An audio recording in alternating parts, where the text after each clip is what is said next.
my mind, I should say, for a little while now, and we're probably going to start it back up. You know, it's starting to get cold outside. Not like I'm running the streets or anything, but yeah, things are going a little bit better now. Like my whole schedule is totally opened up. Really, the only thing I've got going on anymore right now is this right here, which is Jesop King. And if you guys remember, I'm going to talk a little bit about it before we get into the drawing part. Why not, right? Because I think some of you guys would be interested in it as well, hopefully. So say hi to everybody. I know, holy shit, like this is an old webcam, so the pic, like it's not HD or anything like that. Not that you guys need to see any of this, but you know, it's streaming. Everybody likes seeing cams. My shirt's staying on, by the way, just so you guys know. So just a brief overview of Jesop King, I suppose, before we get going for you guys. And like most of the stuff's gonna get posted and reposted on YouTube and stuff, so it'll all be there. And I know not everybody watches these. I don't know how long we're gonna be streaming for tonight. Maybe like an hour, 2 hours coming up, Jesop. Uh, so we'll see how it goes. So I know since not everybody stays that long, and I don't expect everybody to. I would just give you guys a quick little update what's going on with the project, all that good stuff. Well, you start throwing money. Well, if we're talking cash, maybe no. There's we'll see what's going on. Anyway, so Jesop King went on a hiatus, and I was actually going back and looking at some of the stuff. Like I think the first time we were actually doing pages on the channel, and that was, if I remember right, March. And there had been a few projects in between there that took my time. And on Patreon, I'm not expecting anybody here to join up. I know there's a couple of you that I'm seeing right now that are patrons. So, hey guys, how's it going? You guys already know this if you've been following the posts and stuff. But there, I was just doing some reading and stuff and trying to figure out why I kept starting projects and not finishing them. And that might just sound, it's annoying, right? Like there's a few people I follow that do the same sort of thing, and it's super annoying. Just looking more into it, and there was something called creative paralysis, and I don't want to get into the victim thing or anything like that, but I made a post and I shared a little bit about it on social media, but mostly on Patreon, just talking about it itself. And it sounds so stupid, I know. And if you guys have been here for a while, I talk a lot about just being proactive and all that stuff, and that's great. And I am that way. It's just when it comes to creative and personal projects, really just art in general, there's a lot of doubt that happens. And just to boil it down to, to the most purest form, it's almost like if you think about what you want to do, whether it's professionally, creatively, personally, all that stuff, is think of it like a giant glacier, okay? That's what you want it to be, right? It's this big massive thing that you can't wait to achieve and get and work towards, right?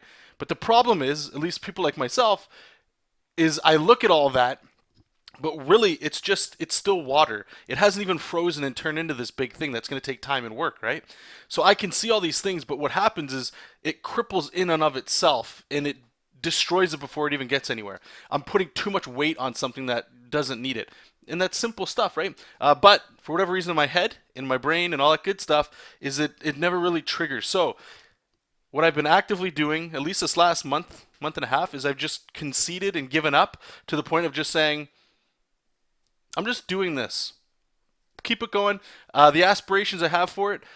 Here's a quick one, and we will get into drawing, I promise. Was the initial thing for Jesop King was, what is Jesop King? It's a personal comic of mine that I'm going to be launching very, very, I don't want to say very soon. I won't put a date on it. I want to get a solid backlog of issues done, and then start releasing it for free online. But I want to start streaming more of this with you guys so you guys can still see it and hopefully get excited from it. Or if anything, you guys just start doing more of your stuff too. If I can show sort of like documenting the process of stuff, if that gets more people drawing and all that, then awesome. You know what I mean? Well, oh, is he? He's streaming too? Cool. What was I saying? Now we're back into the good fashion of forget what we were saying.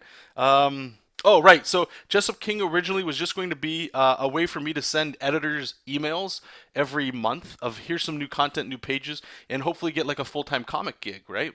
But the more I kept thinking about it is think of how crazy that sounds, okay? It's a great ambition, and I hope if anybody else here, I hope you guys are doing it too. It's great. Send editors pages and stuff, right?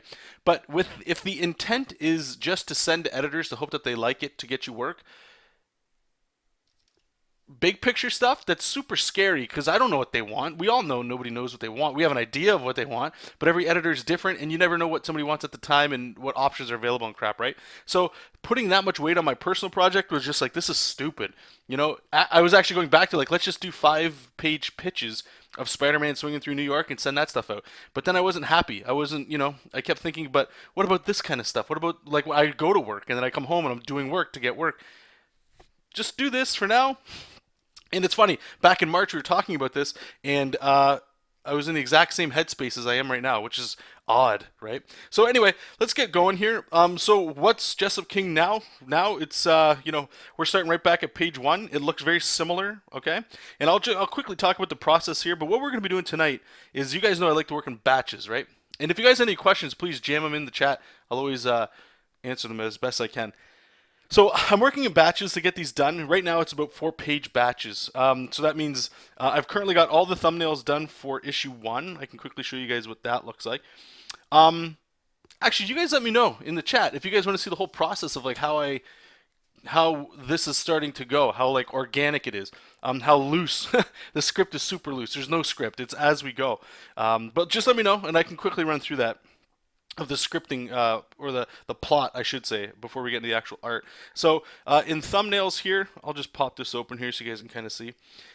These are just done digitally, right? And this is really mostly how I have like the plot written out, and it's just like beats, right?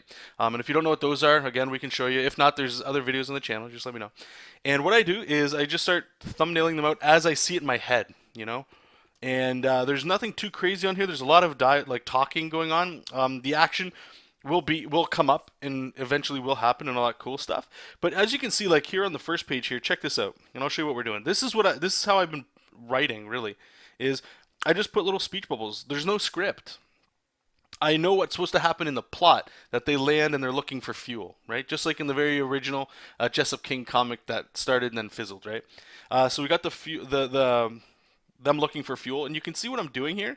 I have the little speech bubbles, and it's for composition, right? Like you can go from the top left literally to the bottom right. And what this does, and this is a good practice even if you guys don't write like this and you guys are doing like working with an editor or a writer, I should say, is get in the habit of putting little speech bubbles roughly where you think they could go.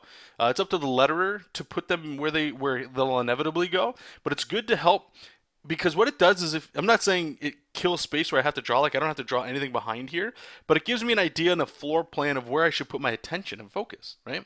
So what I do is I take this from here and I write like little bits of dialogue in here that at the time sound good, right? So here he says, "Breathe it in, Momo." Momo is the sidekick, of course. And what do you know, it's just to me, to let me know like, okay, that's the dialogue I want. And I'm using a very, very fat brush here, no detail. This just keeps it so we move, right? If you look on the second page here, she's like saying no fuel. He's like, no worries, let me check. Let's see, well, and he says empty, she says sigh, right?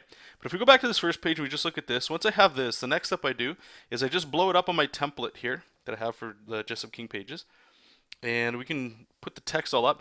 And this is the text right here. So what I've done is I just go in and I write the dialogue as I sort of see it.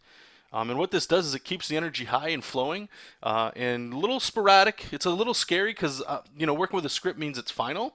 This sort of just lets me move, just keep it going, you know. It's not going to be the best. I don't want to win awards for this stuff at all. I just want to have a good time doing it, right? And we're going to learn and do all that good stuff. Doesn't matter, just make stuff, right? Now, you might notice the last thing I will say here is I followed that path still from the top left going down. But then I wanted right here, see, breathe it in, Momo, fresh air. Then I thought this might be a clever little spot to put more character development in there. So Momo is saying, you say this every time we dock, Jesop. You know I don't breathe, yet you still say it every single time. So it's just little ways for me to develop character. That's all it is. I don't have to worry about it while I'm doing thumbnails. You might also notice that I don't have any like balloon tails like coming out of the bubbles or anything going into people's faces, because in Manga Studio, check this out. If you guys don't know, we can go through this. I don't have the characters drawn yet. I don't know exactly where he's going to be in it. And there's always like this rule to follow where the balloons are going to the mouth. That way you can track it better with your eye. It does look good when you do that if you can. So I just have these here, but if you go into your balloon settings, there's like a pen tool, or you can even use like the balloon tail. And I can just go in here and just draw right over top, right? If I was going to say he's right there. And what it'll do, let me just finish it here. There we go. it's almost like I don't know the actual technical term for this stuff, but this stuff almost reminds me of like if you use Illustrator, it's like or Photoshop, it's like a shape, and it's a shape I believe they're called, and what you're doing is you're just adding to that shape, and you can see over here like does it show up or am I blocking it up? No. So it'll just add to it. So I don't have to worry about putting the bubbles in or anything like that, like the balloon tails, I should say, just yet. Doesn't matter. I can always throw them in. And that's the cool stuff, right? So enough jibber jabber. What we're gonna do now is we're gonna lower the opacity because I don't need to see the text. I want to be able to draw behind it. But this lets me know where I can sort of draw in. And what the stages that I'm in now is the breakdowns, or you might call them roughs or whatever. Breakdown sounds a little more fun. Let me just catch up with you guys here.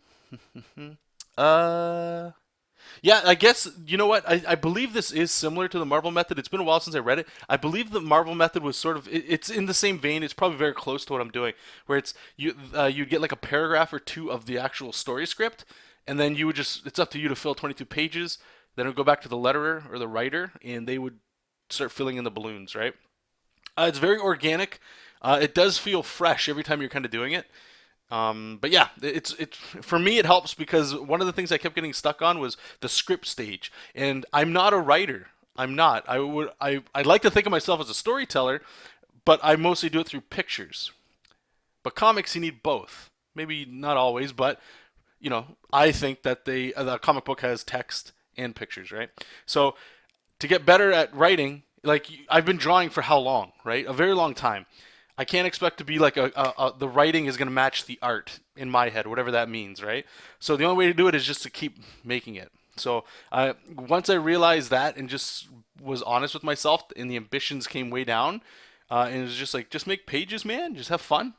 Everything feels good again. It's not like this big pressure here. Um, thanks, Spitz. I wish, man. That's a lot of cash, man.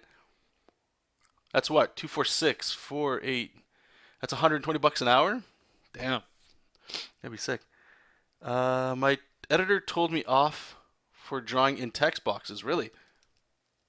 See, that's weird to me. I don't. You know what? Editors, everybody's different. So for me anyway, maybe I would plead my case. Like, I'm not saying to the letterer do this because it's if you're working in a team, you're all like It's my belief anyway. You're all like a cog in a giant machine that is the comic book. So you all have to work together. So I would just explain. I'm just doing that for myself. The letterer doesn't have to use it at all, right? But I'm surprised that they would get upset about something like that. That's weird. Hobby saying, okay, and this is great. He's bringing up something here that, again, my lack of writing, but this does help. Okay, is he's saying the no breathing for Momo is now usable in the plot as a power. That's cool. See, that's cool stuff. Uh, you made your own book practically. Yeah, so this will just be this book myself. This will just be all for me. And the one thing that I'm still hesitant on, I'm not sure, is if I'm coloring it or not. I know it's going to add a lot of time. I'm not sure I want to go to color because this is a very light-hearted sort of book. It's not death and all that stuff. You can get all that everywhere else. I don't. I'm not. I like it, but I don't want to draw that. I'm tired of just everything around me is dark and stuff for the most part. All the news and stuff, right? I just want to have fun. So fun usually means color. And there's this wonderful article I was reading on.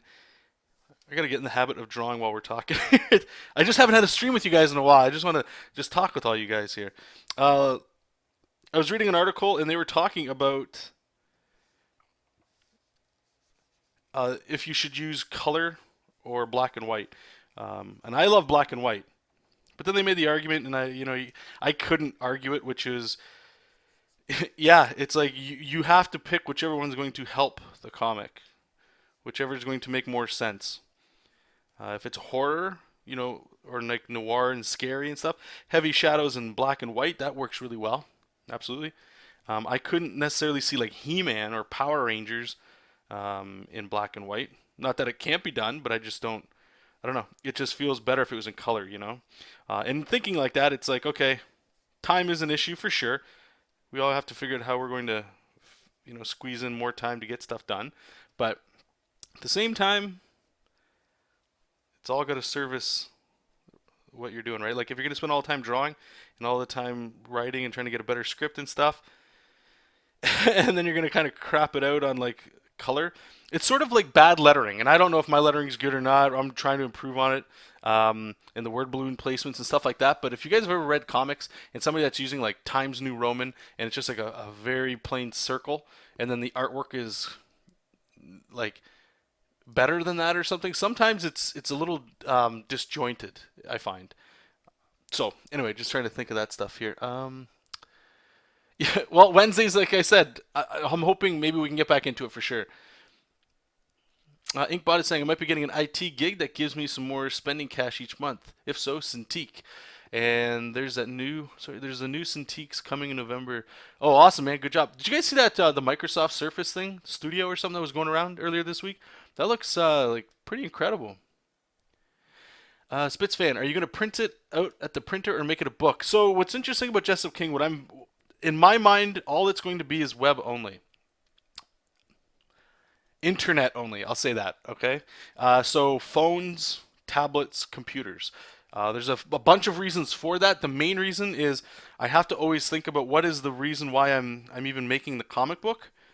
And for me, it's I just want people to read it and enjoy it. I have a job. I don't need the money. I don't have like a lot of money. I'm not rich, obviously, but this isn't necessarily like if money's if it's worth it and people think it's worth it, there's always a way to make money off something, I believe. Uh, but I would just like more people to read it, build an audience that way. So I've said it before. I'd like to just post anytime there's like an update. Tapastic, Instagram, Twitter, Facebook, Reddit, Imager, Snapchat. What else are we missing here? I feel like we're missing out. So there's a lot of places to post it, and that's what I want to do. I just wherever people are reading their stuff, and we can get into the talk of why. Paper and stuff, I love it. Like I read most of my comics nowadays actually like on the computer, but I buy mostly trade paperbacks. I don't really buy issues really ever, yeah, and it's been like that for a very long time, to be honest with you. Mostly because I feel like I don't have time. I got time, but I just don't want to do it. To be honest, I'd rather get my comic fix how I can, and myself anyway. It's just a lot more enjoyable, like where I'm comfortable. So if it's like you guys don't want to hear it, but let's be real, how many people play phones on their game in the toilet? Not in the toilet, but while using the washroom. Like a massive portion. There's lots of people that read comics on the toilet, whether it's paper or not, right? So when it's on a digital form, it's just more accessible. That's what I'm more interested in. That's all. That's not to say that it won't ever get into print sometime, maybe later. I don't know, one day. But it's just not on my radar right now. That's like the frosting at the top of the cake. If I'm even considering making this printed and stuff, then to me, I've got an audience and people that want it. Right now, nobody knows. You guys are here right now, which is awesome. Thank you. All that good stuff. That's the only thing I have right now. Right now, it's a little baby. It's way too sensitive to worry about all the big picture stuff.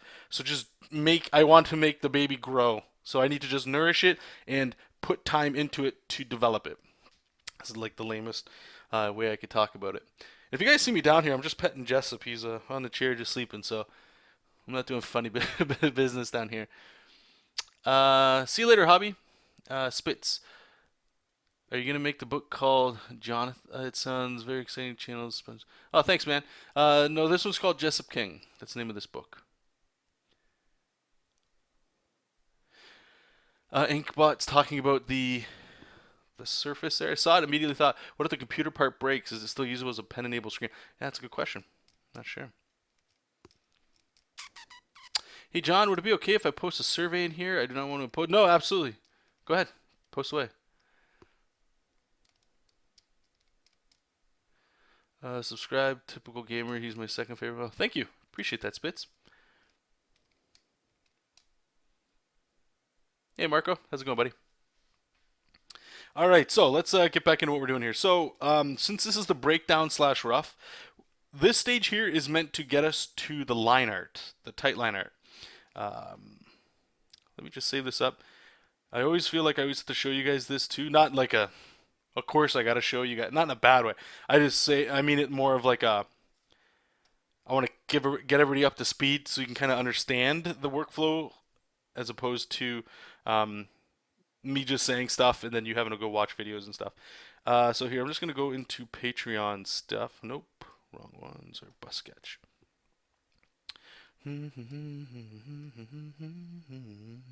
So actually here, this one we just did, and I'll share it with you guys. So how this works, this was Carol from The Walking Dead that somebody wanted for Patreon. So this is like what we're doing right now, okay? So right here, this step right here is what I've already done, the thumbnails, right? Like this looks like nothing, I get it. But it's enough for me to go, okay, you know what, I don't mind it. This is supposed to be just simple bust sketches sort of things. So just make it go from there, whatever, right? So what we have right now, which is, let me close this, which is this light blue you can kind of see underneath of it. That's this, okay? The next stage we do is we just lower it, which we're doing, and this is what I call the breakdowns, or the roughs, if you were to call it that. It's enough information here that I can get the tight line art. So this is all we're concerned with doing right now. I'm a big proponent, ever since I've done this method that Freddie Williams talked about, that instead of, I used to always sit down and go, okay, I need to draw a comic book page today, and that's it. I'm drawing a page today, you know? And all it is you would look down and it's like, okay, so let's say I got home from work at 5, I finally sit down at 7. Like it's going to take 2 or 3 days to do a single page. What I get most mileage out of, even if I have a day off and you're just doing it, is working these bulk stages. And for me anyway, it keeps my energy high and all that stuff. So this is what I'm worried about here. The next stage we do is the tight lines. So let me turn, I don't even know what we got on here, to be honest with you. So this is the tight line work here. We just lower the opacity. And just right here. Nothing special, just tight line art. And then you would do that. And then the next stage, as you guys already know, I won't show you the mark. Well, what the hell, we'll go into the whole markers and stuff. But we go here and we get into the inks. If I just turn them off, this is what you guys just saw. And we just put inks on it, gives it the weight, makes it turn into like actual art, you know? And some people, they don't like this step. That's cool. I'm just showing you the process that I enjoy. And then for this anyway, I throw like a Copic marker texture over top. And it just makes it solid, right? So that's the process we're doing here. Again, I don't know what we're doing for color or anything like that just yet, but I got time to think about that.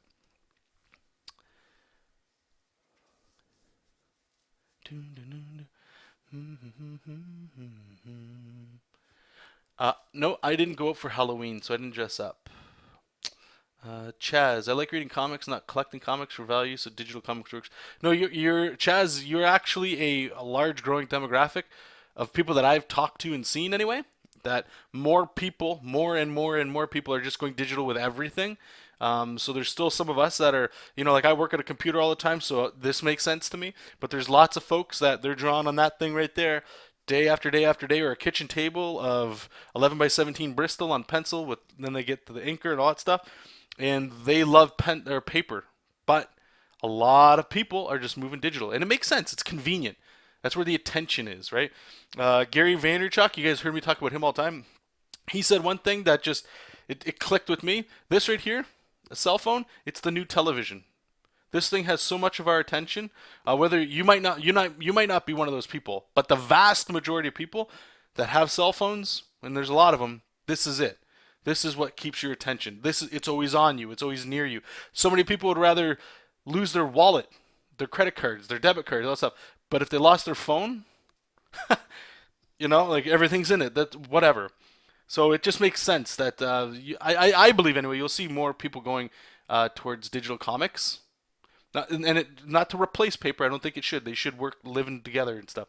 I'm just saying the audience will be growing a lot more faster because there's so many people that I was just talking to too when I did a survey where they were saying like, I live out in nowhere and there's no comic book store. If there is, it's like an hour drive, and I'm not going there every week to get a comic book or two.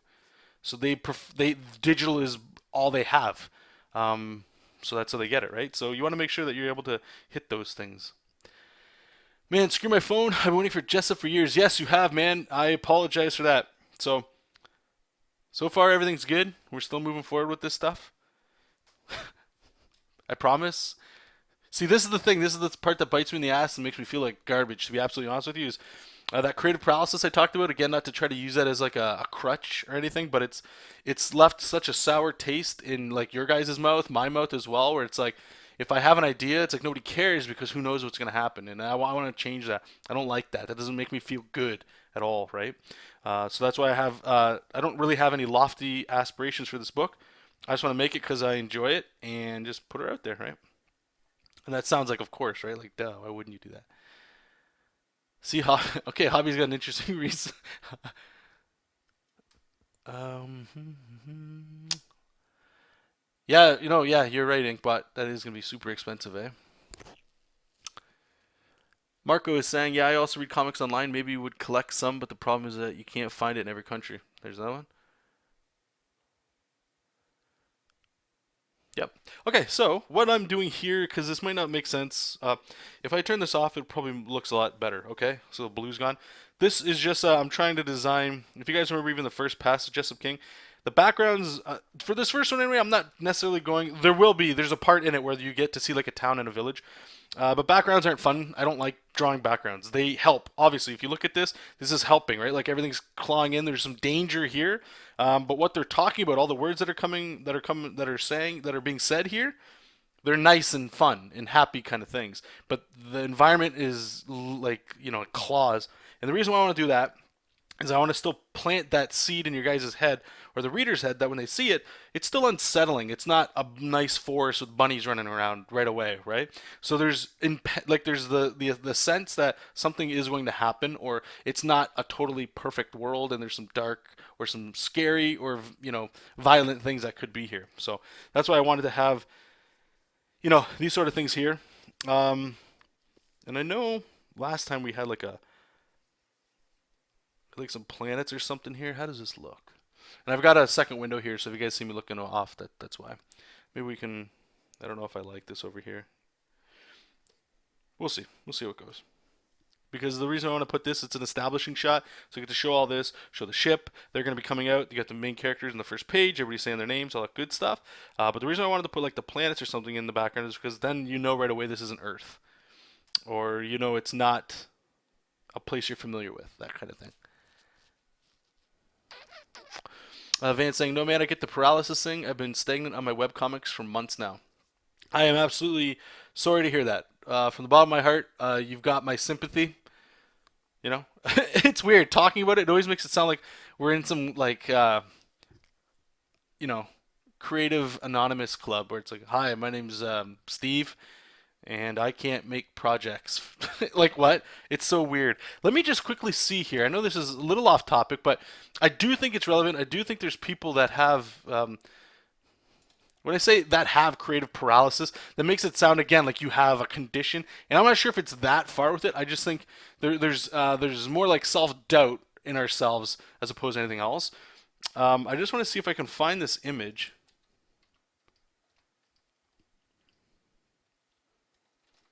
That might help illustrate just something.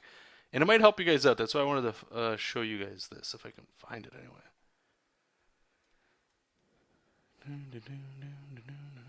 Of course, right? It's going to take a little while. I don't want to... Alright, let's see if I can find this here.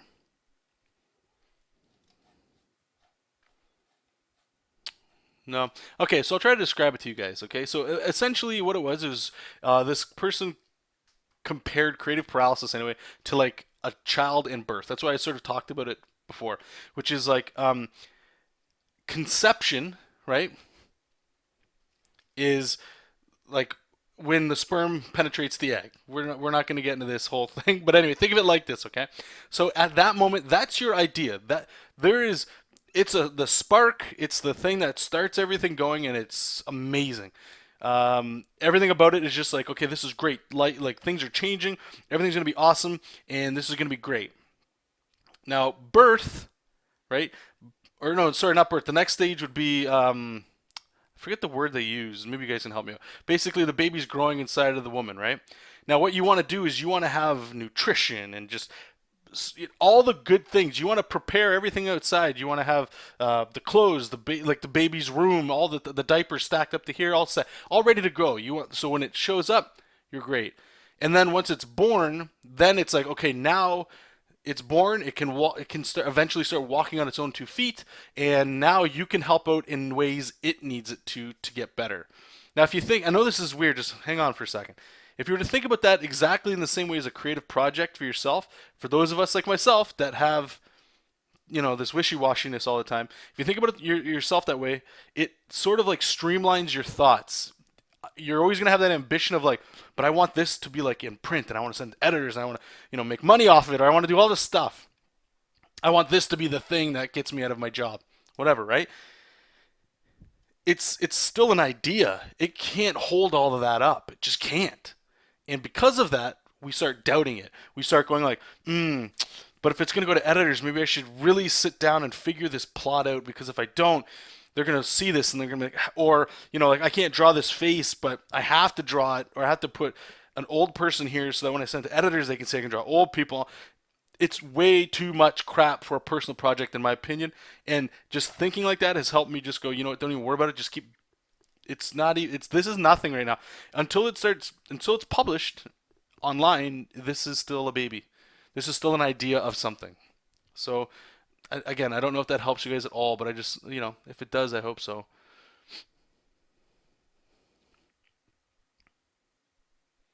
The negative space looks like a bat symbol. Oh, does it? Oh, yeah, I can kind of see it. Jesop King is Bruce Wayne. Confirmed. There we go. Artist Anonymous. There we go. Gestation? Is that what it's called? Learning stuff every day. Hey James, thanks for popping in. I would say hey to everybody too that's watching that might not be participating in the chat. Feel free to like, follow, check the channel out. We got a whole bunch of other like old school videos. Hopefully we're gonna get back into the habit of the Wednesday show from 8 to 9 p.m. Eastern Standard Time. Like I said, I forgot that today was actually even Wednesday. So it's just funny that worked out. Okay, so we got this. What we might do is I might actually open up SketchUp and put the model that we have in here. Yeah, we'll wait. We'll get the rest of this going. So the breakdown stages, they usually go pretty quick. They don't take too much time. Here, actually, I'll show you guys all the script that they're saying here. Why do I have 2 balloons? We don't need that, do we? No, let's delete that.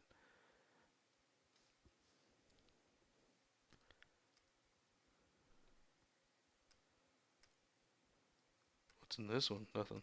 I have it worded differently, that's why. Sorry. Let's put that down here.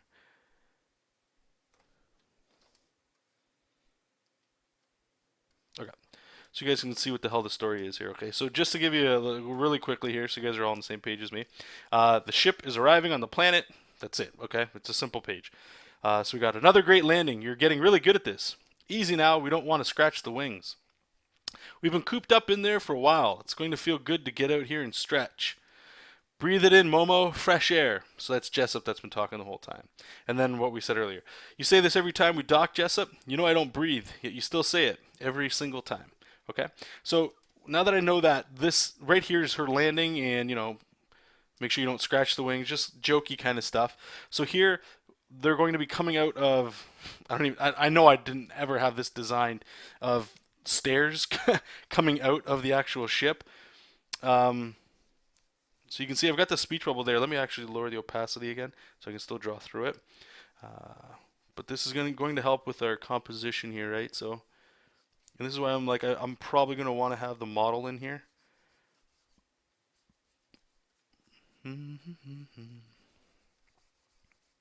What I'm trying to remember here is we want varying sizes here, right? So I don't think Jesop's going to be this big in this panel. He's probably going to be closer to like here, because I want Momo in the foreground like here. So what we need to do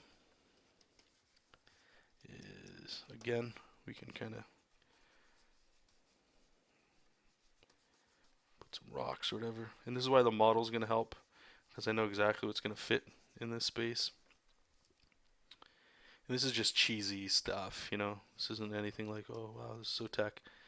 But what I don't like, I can tell you right now, is I don't like the perspective that is. So I like the idea of it sort of being over top of us, just to show us the size of it, right? Like, so the ground's going to be much lower. So if we got like the wings over here, Or actually, I don't even know if you'd see them that high. They're probably way down here. Um, so actually, you know what? I might not even do stairs. Maybe I'll do like a little homage to like Super Metroid. I always like that. There's like a little portal here that kind of comes down. I like that better. That's cool. And it's got like pistons and stuff on the side. That way we can have like Jesop and Momo floating there. Yeah, I like that way better. So you see, let me just go back and forth here, just so you guys can kind of see what my thought process is based on the thumbnail, right? So here we're like in the sky looking down. This is a much more it's an okay shot, meaning we're okay, we feel okay. We're above the scene, so we're sort of watching it. We're not on the same level as if we were participating. But what I liked about this one is, it's angled, so it gives a little more dynamic energy to it. But this also hopefully helps show the size of the ship. Because in here, in this first panel, I don't know, it's just a ship landing, right? But when we do something like this, it helps show the perspective and the size of the ship a little bit. And it's not meant to be like a massive thing, but, it's a spaceship. And if it's a sci-fi kind of feel, the size of things, like if this was fantasy and a dragon flew by, it's cool to see the dragon from underneath because then it's more powerful than we are, right? So it's just a little thing to help, again, ease the offsettingness. Now what I'm going to do anyway in this last panel is I want to straighten it out, try to put us there, because when we get too much of this angular stuff happening, it's not like, here, I'll show you because I can't speak, but if we were to like rotate this, do you see right away how now we're sort of in the scene? This feels a little bit better, and it's still underneath the ship, so it feels like it's the next progression that's happening. It's not bad. I don't think there's anything wrong with it. This would totally work. This is just more of the, I don't know, it's just more of, I guess, a style thing, as opposed to being a little bit more appropriate for what it might, or should be, I should say. Now in this one, if I go a little bit straighter with this one, or maybe we kind of pull up, we'll see how we're going to go with there. I just want to see. Hey, Keeman, how's it going, buddy? Catch up with you guys.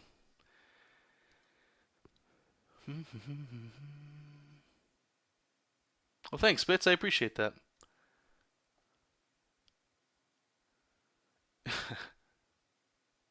Oh, awesome, James. Good job, man. What was the art contest for?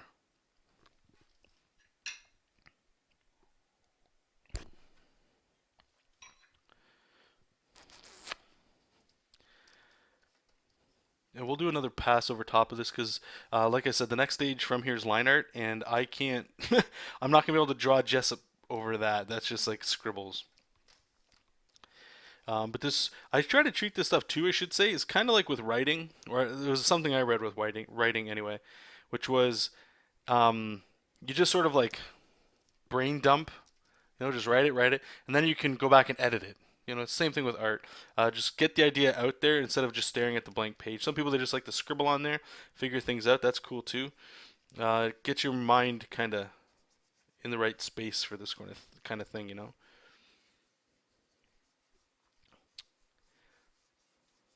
So I want Jessup to be pretty big. This is the first time we're seeing the main character, right? So I want him to. I don't want him to come across like he's kind of doing it now, where we're still underneath of him. I mean, he's a big guy, so I want to show that he's a big guy, but he's a big, lovable guy. So maybe we can just have his hands out, like he's stretching out.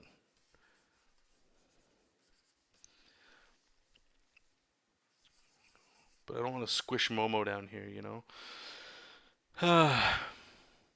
And I'm the reason why I'm hesitant here to move this text box, I might have to, is because I have this flow going on right now, right? Like we're going this way, and then we're going this way, which is great. That helps. But I might have to just stretch this over here and just hope that people come here. This is the thing. I'll be honest with you guys. So if I move this text box here, and I move all this stuff up here, what my fear is that if you look at the lettering, that you're going to go like this, and you're going to skip this. So the only other option we can do is also move this over here and hope for the best. That might be the way to do it.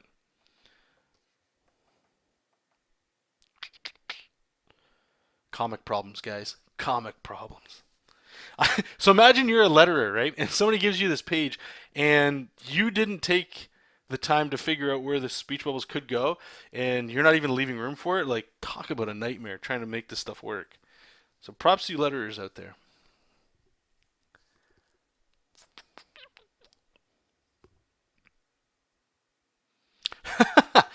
you, you don't want me to be your brother. Trust me. That makes me sound horrible, eh?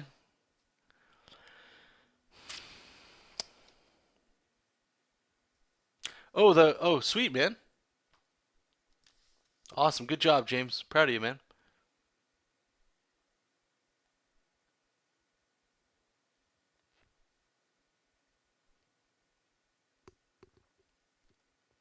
My fear is correct. Okay. See, so what do we do to fix this?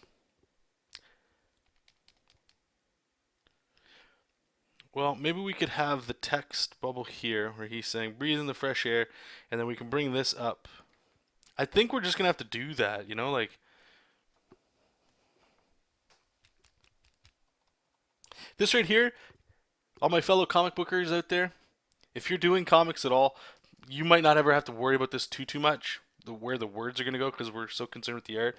But if you're doing your own stuff, this right here, this is why this stuff, as weird as it might sound for those that aren't familiar, why this and thumbnails are like, for many comic book artists, the number one like mind screw of comics is getting this and figuring it out. The actual detail work and stuff, that's like, okay, that's fine. I just gotta make it. That's where your draftsmanship kind of comes in. You're like, I just gotta make this look good.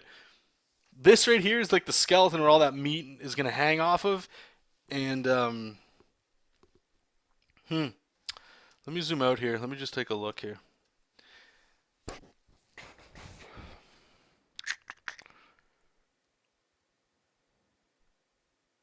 Hmm.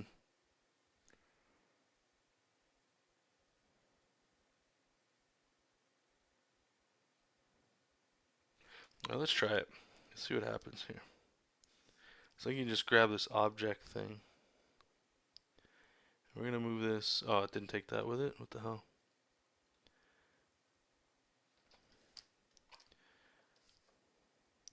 All right. Let's move this over here. Just take a look how this is gonna go.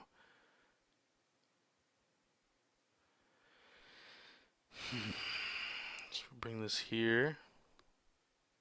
Might be too high. And then we're going to bring this. Is this two pieces? Yeah, okay, good.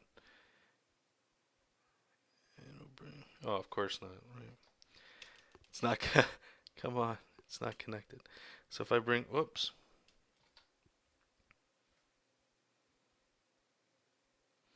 And then we bring this over here. This gives us more room. Okay, let's just try it. And we can still keep this little speech bubble down there. Still feels alright.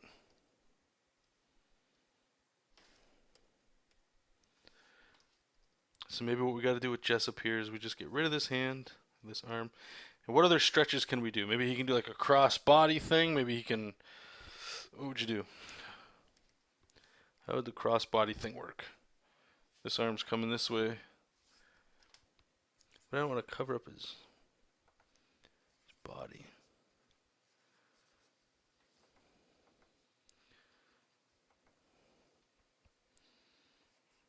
Maybe do bring those.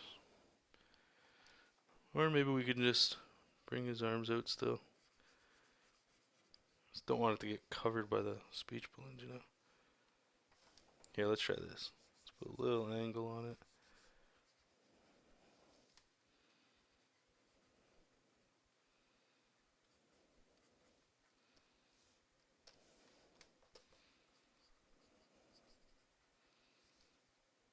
That doesn't look like he's stretching though.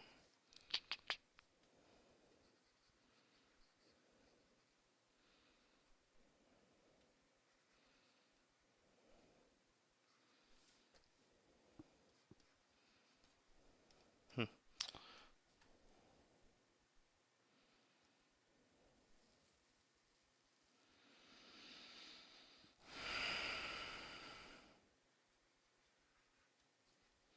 You know what? Maybe in this panel we can have his arms stretched out or something like that. That way he's stretching when he's saying he's stretching. And then in this panel, we can have just like him explaining kind of thing, right? So this hand we can maybe put up. This one just coming over here. And the reason we're doing that is, okay, so we can stretch him up this way, move it over a bit.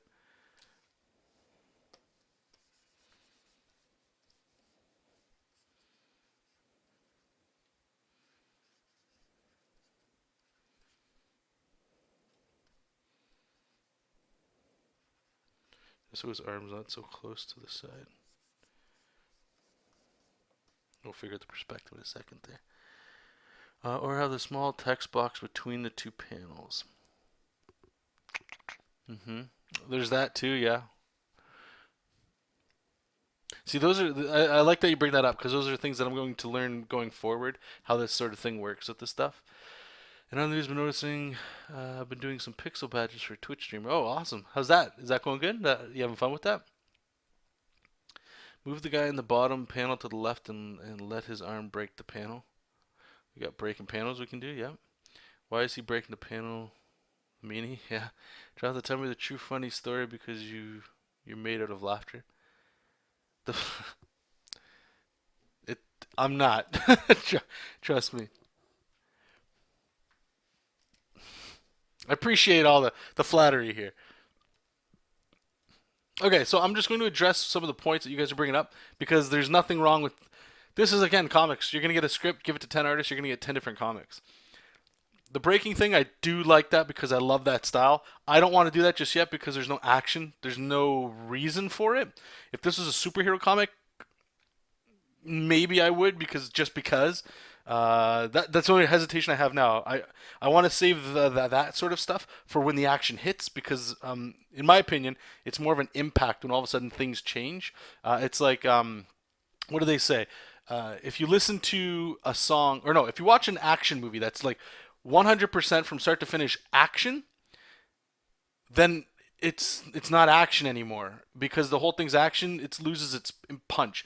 But if anybody, like a great example, maybe it's a little too far pushed, but and it's pretty gory. Is Quentin Tarantino did a what was the Western movie he just did?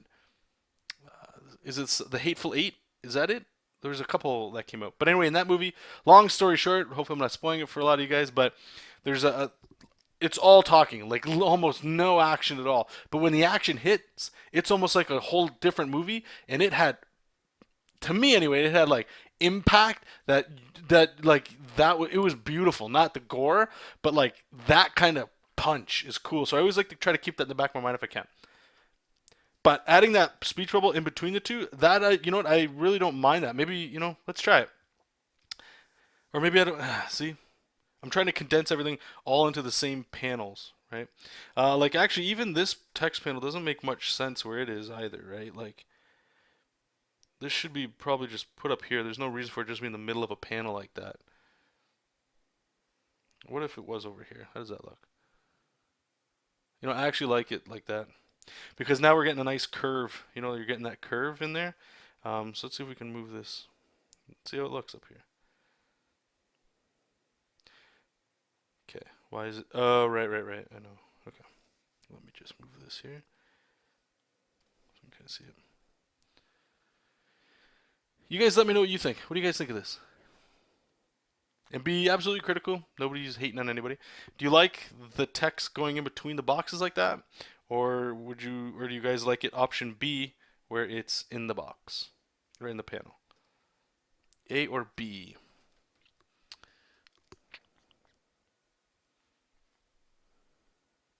Oh, cool, buddy.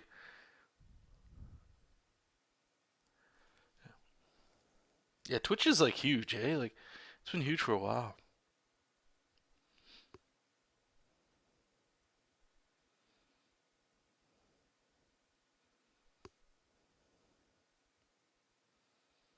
So I know there's a delay, so I'm just gonna rest here for a sec.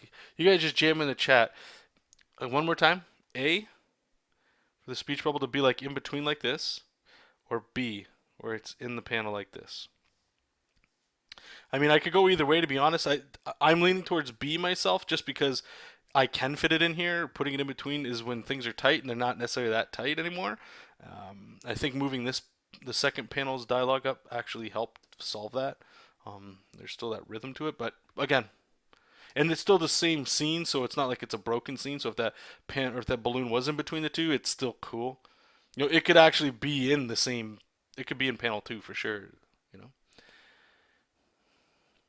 know. Okay, you got A. Mark was saying it connects it nicely when it's in between.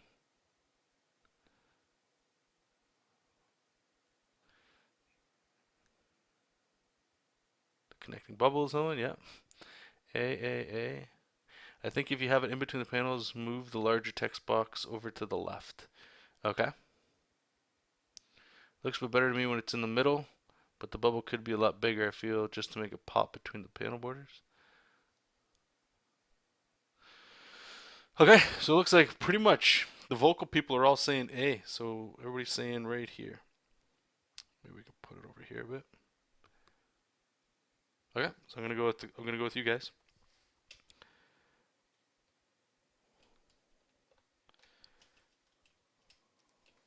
Oops. I wonder if you can just select something by like, oh, there we go. Does that work? Sweet. So yeah, okay. So if we move this up here, this still gives us plenty of room for Momo, which is great. The flow is not broken, I don't think. I actually quite like A, but B works. So if that's your preference, I say go for it. It's. I do think that there's something to be said about like your creative choice and decision to do something. But over the last probably 2 months, I've been trying, or not trying, I've been taking a lot into consideration when people say something that's like you guys in this case, where if all of you guys for the most part are all saying A, because I'm saying B doesn't necessarily make it wrong or A's right, but it's like there's a reason that a lot of people are saying that they like something, right? So there's the artists in us that are like, yeah, but you guys don't see it the way I see it, and that's fine. But I'm trying to be a lot more open-minded to just doing what people want as opposed to what I think they want. Does that make sense? I'm not saying you guys do that. Just a little different thing for mine as well.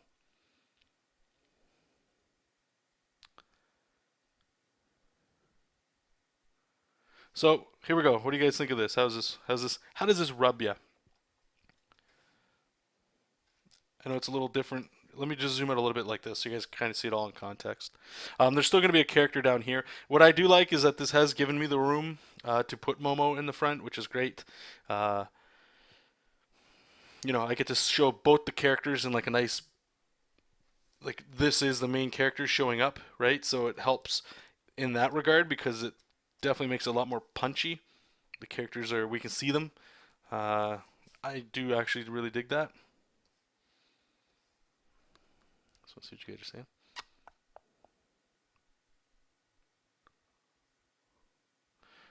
Now that it's back there, the size looks decent. Okay. James saying, yeah, Jake Parker had that video too. Yeah, and it's true. Finish, not perfect. Yep. Right? Like we could noodle about text boxes and stuff all day. So let me nudge that down. I don't want the words in between. But really, how long are people going to spend on these pages, right? Not very long. I think the reason so many like it that way is that it leads the eyes better. Okay, it's comics, so that's good. It reads well, but I would move the large box into more space. But if Momo is there, it should fix it anyway. Yeah, okay, you guys are right. We're missing a crucial thing here, so let's get Momo in there. All right, so since we kind of have this angle, I want her to kind of. I don't even want her looking at Jesop, to be honest.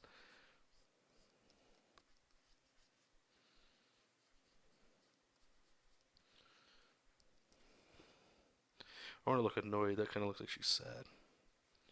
Just put those straight eyes or whatever. And then we get the tentacles coming this way. Let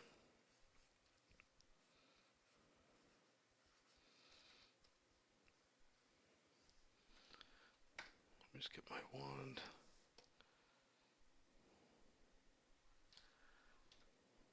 Oops. So I do this sometimes too. Like it's to make the controller. What in the hell? What is on this layer? Nothing.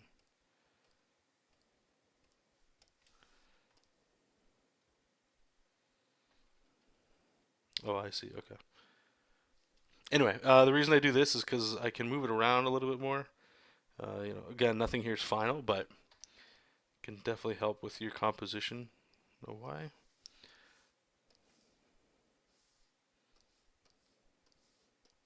I had the wrong setting turned on. Sorry, guys. One sec. Okay, that should be good. All right, and I'm just going to merge that down. So this just lets me kind of figure out, I can move this anywhere here and it's still going to work. Uh, hmm. So she might actually have to be a little bit smaller. I like her in the back, or like,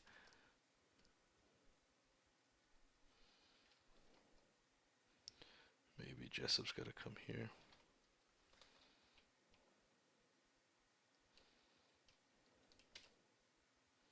I just don't like how that. You know what? We have the room. Let's just move this.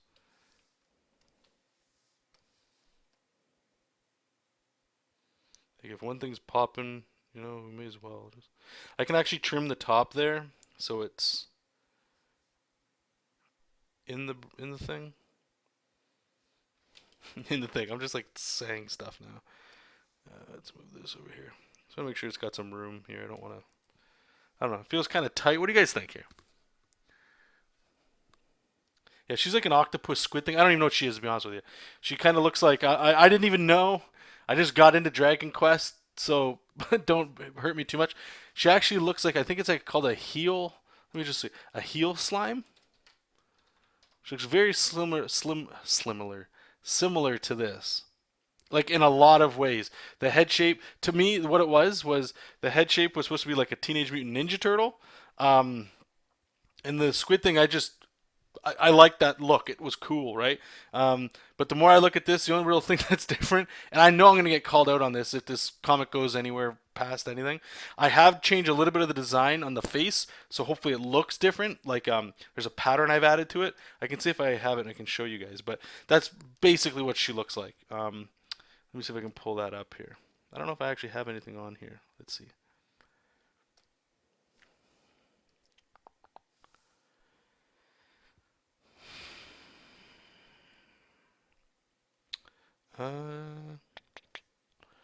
Guess not. Let me just check my Patreon stuff.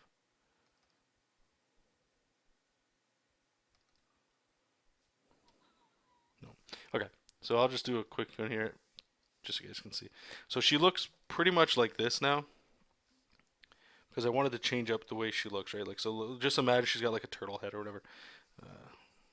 Just give me one quick sec here. It's like that, okay? And I think we put a little ball over here, and it's a different looking crown. The reason I want something like this is just because it helps with her silhouette. And her silhouette would be if you put her all in black. There's less detail going on here, so it's easier to see what's going on. And these are like a little bit more softer shapes. So she feels a little bit more, like a fun character. I don't want to say too much. Hopefully, you guys will dig her once like her revealed backstory sort of pops up.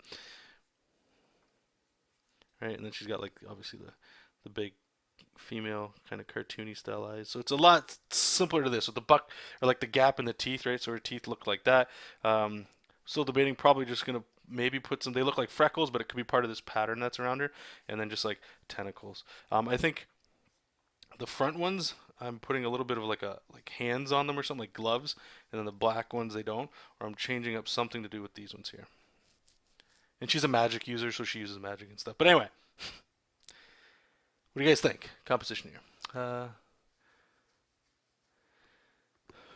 Try showing more head and the tentacles off screen coming up.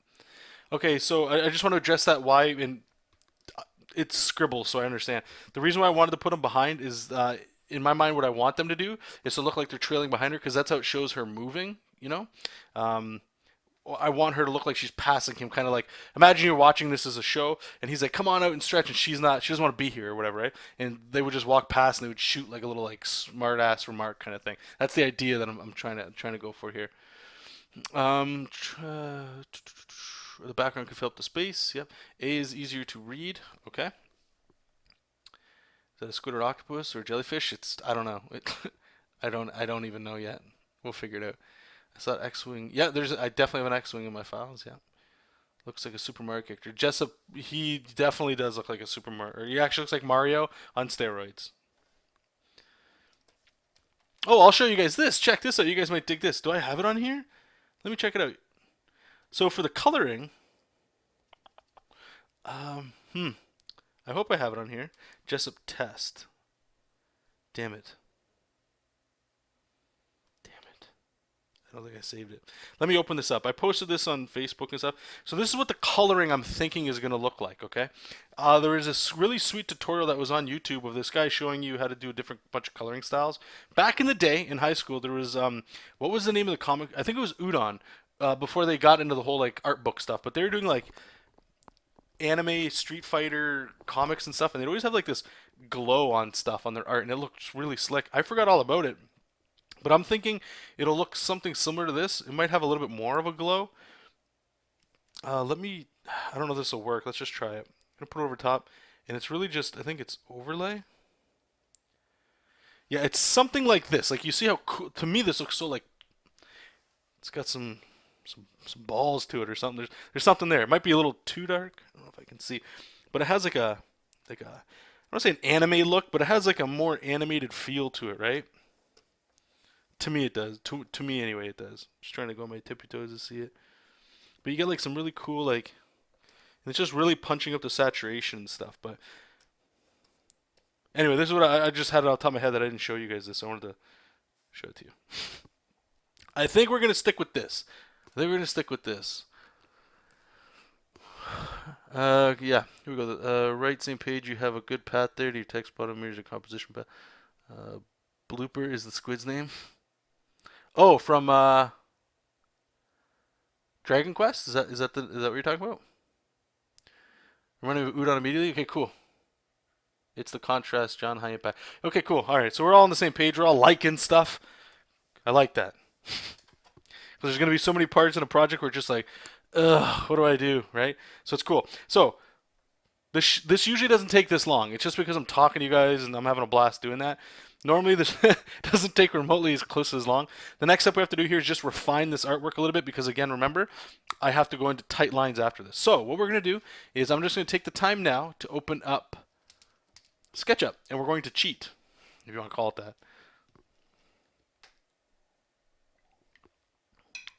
If you don't mind, we get a little crunch action going on here. Sorry. I'll mute it.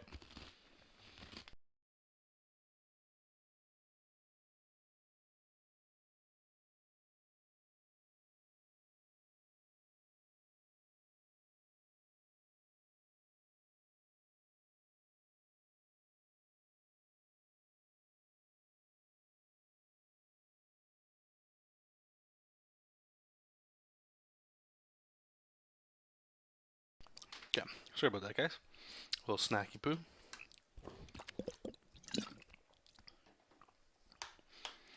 Sometimes I listen to the recordings of this and I forget how gross that sounds. When somebody's like, just, there's mucus and water and gross in their mouth. So I apologize for that. And we have this wonderful model that was made of Jesop's ship way back in March when we were doing that. Oh, where is it now?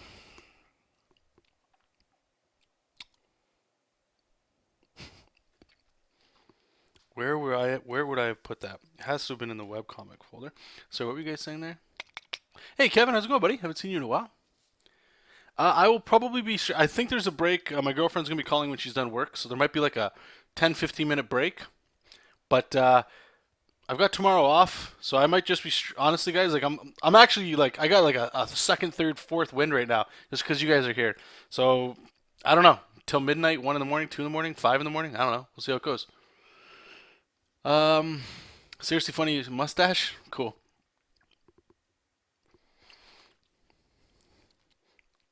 Okay, let's try to find this here. Okay, webcomic. Maybe it's in there. Okay, so you can see, check this out, guys. You guys want to see some total transparency here?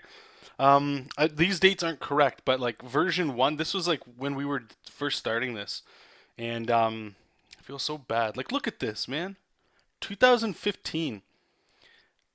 This first started, oh my God, literally November 2015. So next month, or no, this is November, right? It's not the 11th, but so a year ago is when this first started. That's shameful. Webcomic art assets? No. SketchUp models. Really?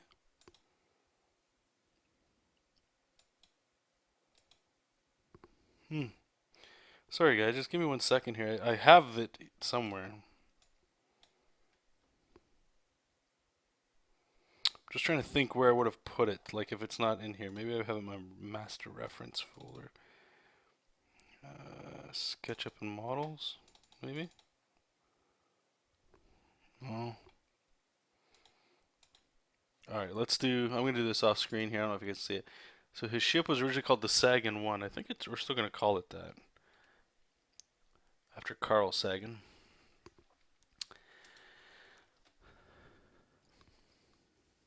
It's 10 to 1 a.m. there. Ooh, dang. 2 a.m. Man, where are you guys at? Hey, PJ, how's it going, my man?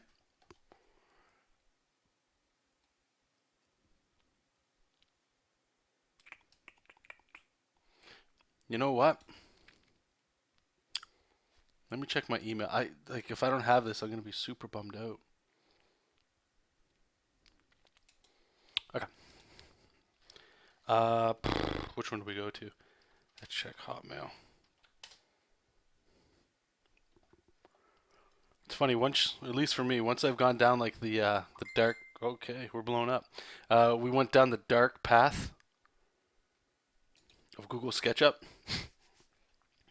Once I don't have access for it, it's just like I don't want to say that I can't draw, and I'm like that I can draw everything. I'm not getting fancy like that. I'm just saying like when I know that I could do things easier, but I can't because I don't have something. It's just like it's a bum out.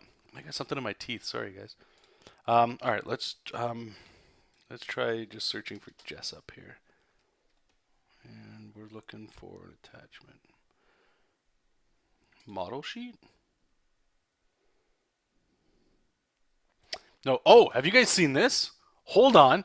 This brought something else up. So, for whatever reason, and I'm extremely grateful for this, and I mean, Jesop's been around for a while, just not in like a legit way. It's just sort of been like piecemeal, if you ask me. The feedback people have given me from the character has just been tremendous. Absolutely, like it's been beautiful to be honest with you. When somebody makes your own character and they do stuff with it, like it's legit. Okay, I'm just gonna show you guys my Facebook page. I shared this earlier this week.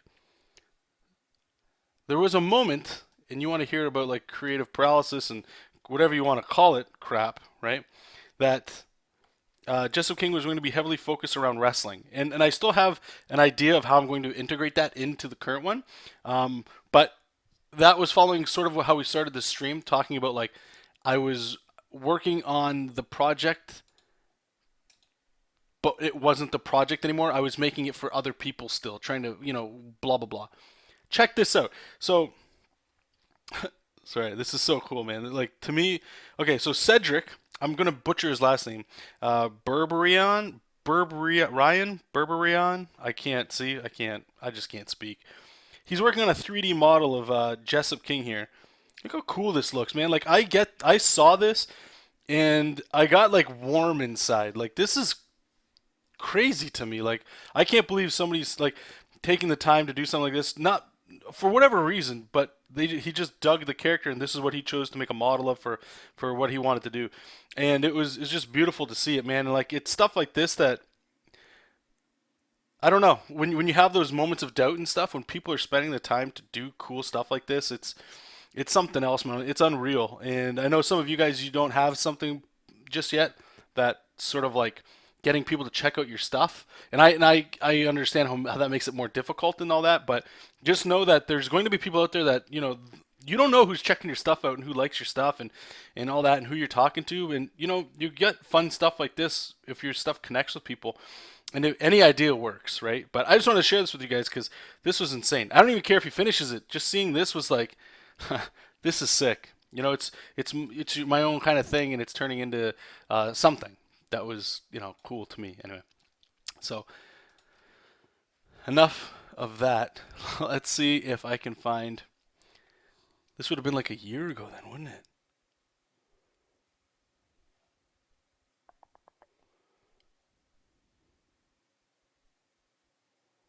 2012? What? No, that can't be right. Had to been around 2015 and stuff, yeah?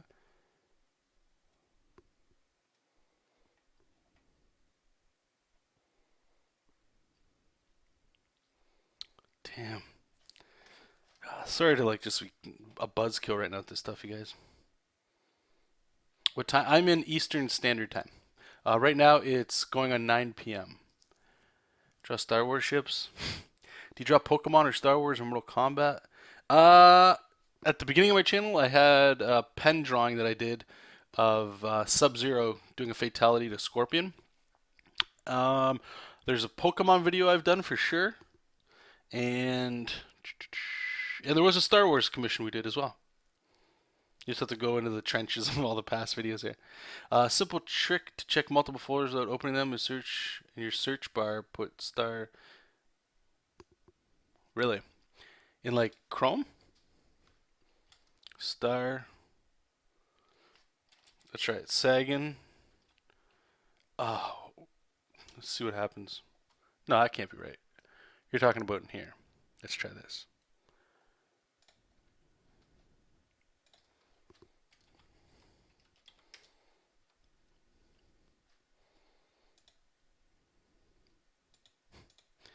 I always feel like I'm just absolutely slow when it comes to computers sometimes.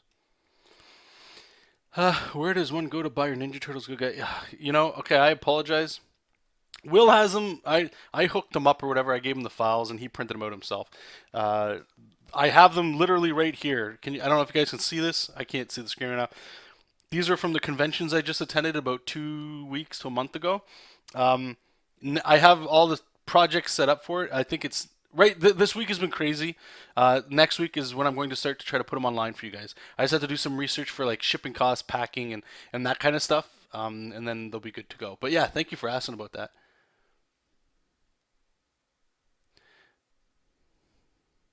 Yeah, no, I know it's not a JPEG. I'm looking for Sagan right now because that's what it's called. The ship's called Sagan. While it's searching, my computer's super slow. I'm going to just keep checking this out. The problem is I kind of screwed up a little bit because I moved some stuff around and I feel like I really screwed myself over and I moved stuff that I shouldn't have. So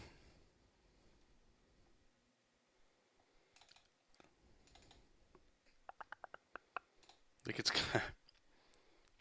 okay. Let me just try this. Reference? Is it in? No. Okay. Oh no.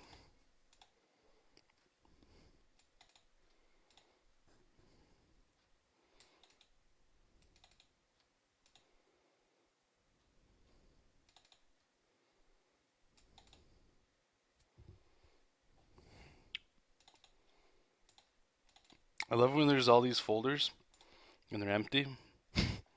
Like you would think if you hear SketchUp models, be like, yeah, great. Maybe it's in here and I can't read it. Oh, okay. Oh, thank you, buddy. Hey, Batfan. Yeah, it is. Honestly, besides actually meeting people, like meeting you guys, or even talking to people like you guys right now, getting fan art for your stuff is that's on a whole nother level too. Like I said, without trying to sound too corny and cheesy, it's this weird feeling. It's a good feeling. Um, it definitely helps make you think you're doing the right things. You know, like you're still moving forward with stuff, even if like I was saying, I always feel like I'm back and forth on stuff. That it definitely feels like okay, good things are happening here. You know. See, so I have an X-wing here, but I don't have. Oh wait, is this it here? No, this is what I. So this is what it looks like. Let me just put it over here so you guys can see it. This was a reference I gave them. You know, it's not an attractive looking ship at all. It's just whatever. And he made a really kick-ass model, and I like what happened to it?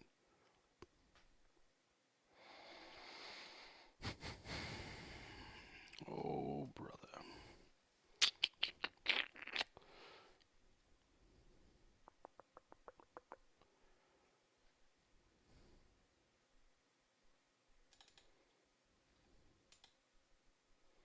Hmm. Well, maybe you know what I'll do. I'm just gonna let this thing. Oh, hold on. No, see. What is this? OBJ file. I think we found it. Downloads. What the downloads? Why would it be downloads? Okay, if it's in here, that's gotta get moved. Oh, this is a little treat for you guys. I know you guys dig it. So that's me with hair. What?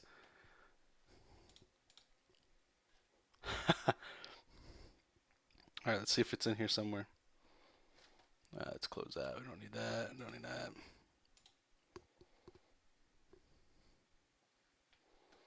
It does look like a boombox, eh?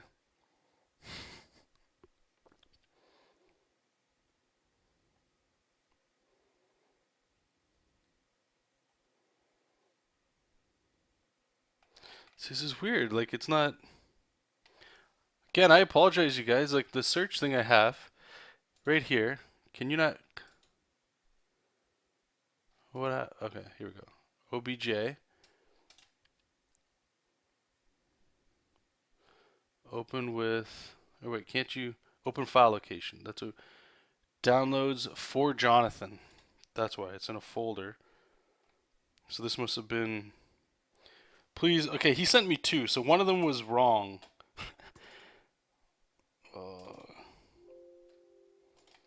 Yeah, see, so I think this was like the first time he sent me stuff. Oh, because it's an OBJ file and OBJ. This stuff doesn't work. Right, I need a Serenity now. Serenity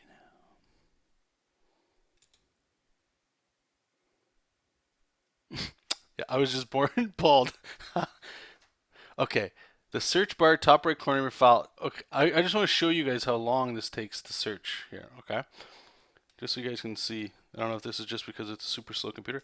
So what I need is what? Let's just look for OBJ files, right? So what I just typed this dot .obj. No, star, right? That's what you said. Star dot .obj, right? And we want to search in the C drive. In the C drive. So star dot .obj. Watch this just work super quick for you guys. And I realize and I apologize. This is like literally the most boring thing that you could ever be watching right now. And the payoff isn't going to be amazing. So I just want to. It's just a model we're moving around and we're exporting the image and putting it into Manga Studio. That's it. There's nothing. There's not. You're not going to like have your mind blown or anything.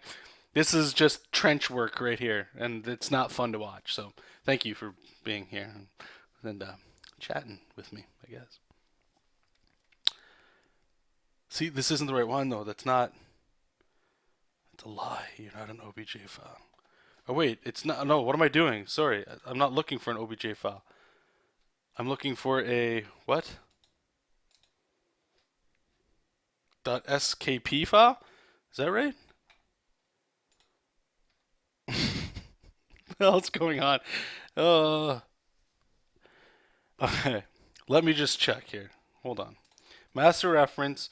We're going to go into our SketchUp and models folder. Models, chainsaw. This is a what file? This is a .skp file. That's what we want to look for, correct? Oh, brother. Whoops, star dot skp.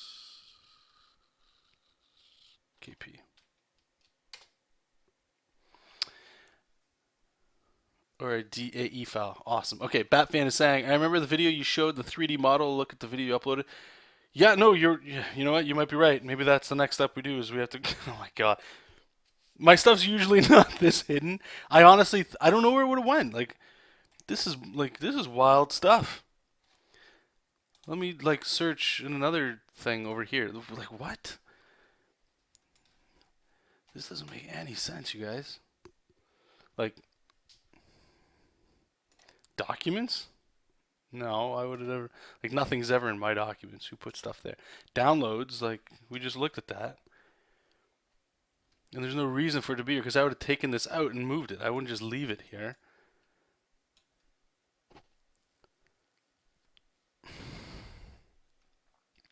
this is this is actually pretty poor right now. This is not this is not good stuff.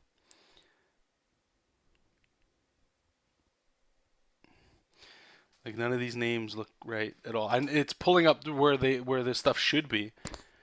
What's over here? What do we got? Cool. Nothing there is gonna be cool.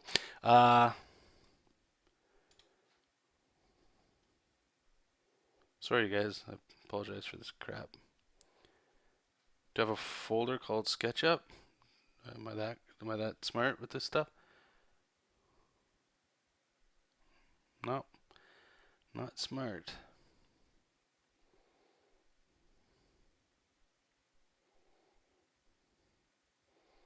Oh no, you're right. That's right. Why this is taking forever. But that's the thing. It's not in my project folder, unfortunately. So I'm hoping this like helps a brother out here. Look, can I scroll down while this is searching? Like none of this looks right. Oh my God, what would I have done with it?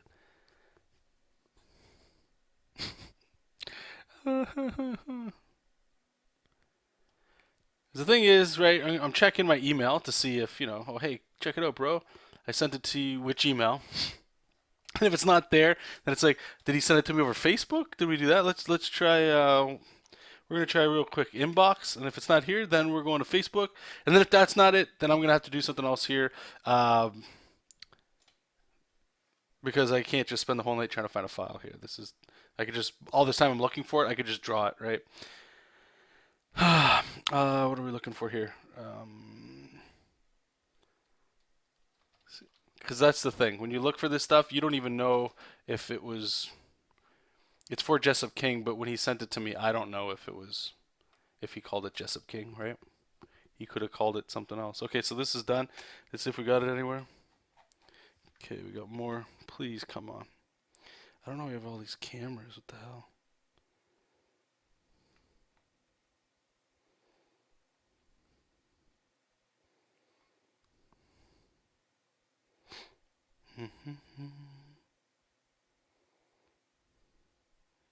Got New York.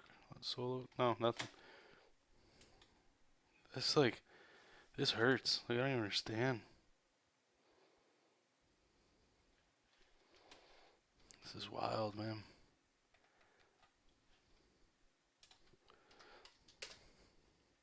All right, well, let me put this up here so you guys get something to look at.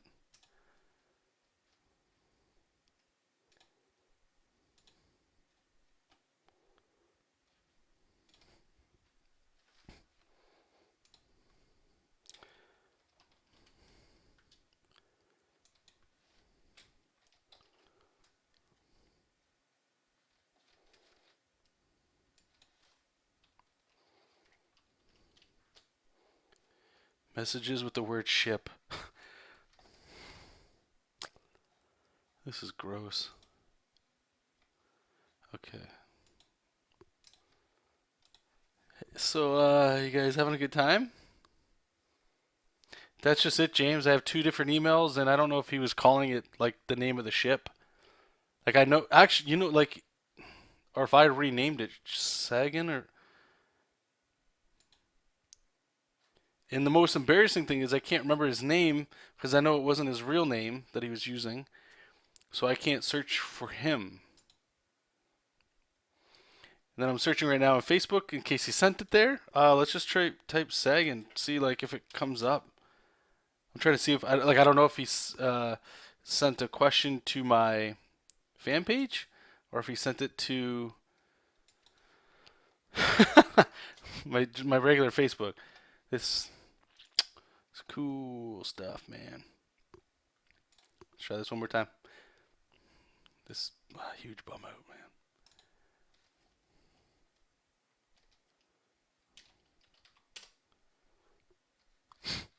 It's not okay. So it doesn't look like it's on Facebook. Okay, we can rule that out. I'm glad you guys are having a good time. This is it's pretty cool. Okay, so maybe Hotmail is it. This is it. Okay, please come on. Sagan. Oh, Colby Evans. He did use his real name. I'm just the toolbox that didn't remember it. All right, Colby. Sagan1.skp. We might have it, boys. I clicked open.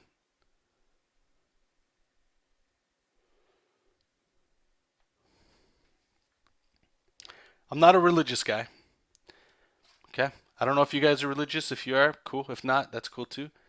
But if you do believe in any God, do a little Hail Mary, a little thank you, whatever you got. Give me a second, please. I'm just going to send Colby Evans a message out of the blue saying thank you. Oops. Thank you once again, Colby.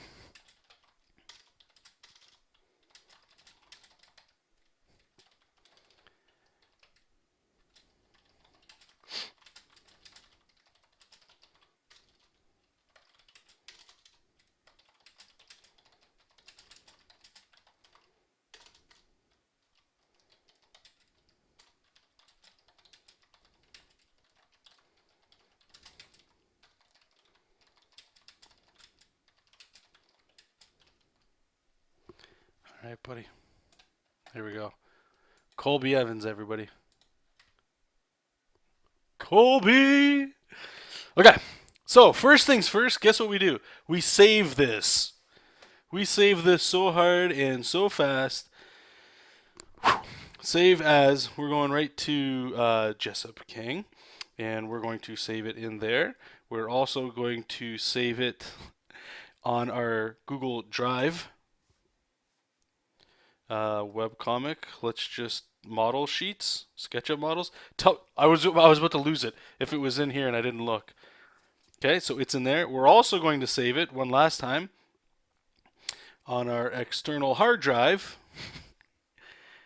because we do not want to have to play these stupid games again. Because this right here, guys, this is unacceptable. There's nothing worse than, like, again, if you guys don't have to worry about models and you draw everything yourself. Okay, cool. This isn't a problem. But if you're like me and you're trying to cut corners where you can, it sounds even worse. That's fine, but you got to be on this stuff because how much time did we just lose having to just go through this again? I still think like it might have actually been in here. That's fine. I'm just saving it there. Cool. Okay.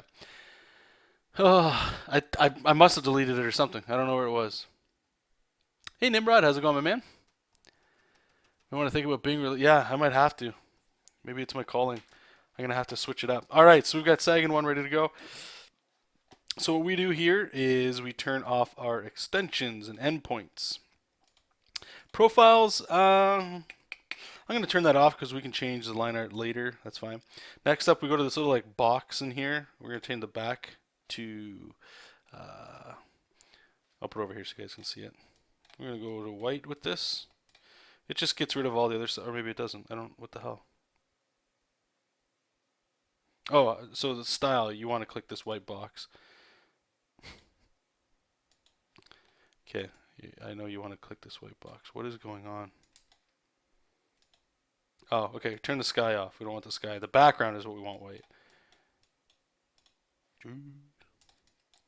Cool. So what this does is this gives us a model, theoretically.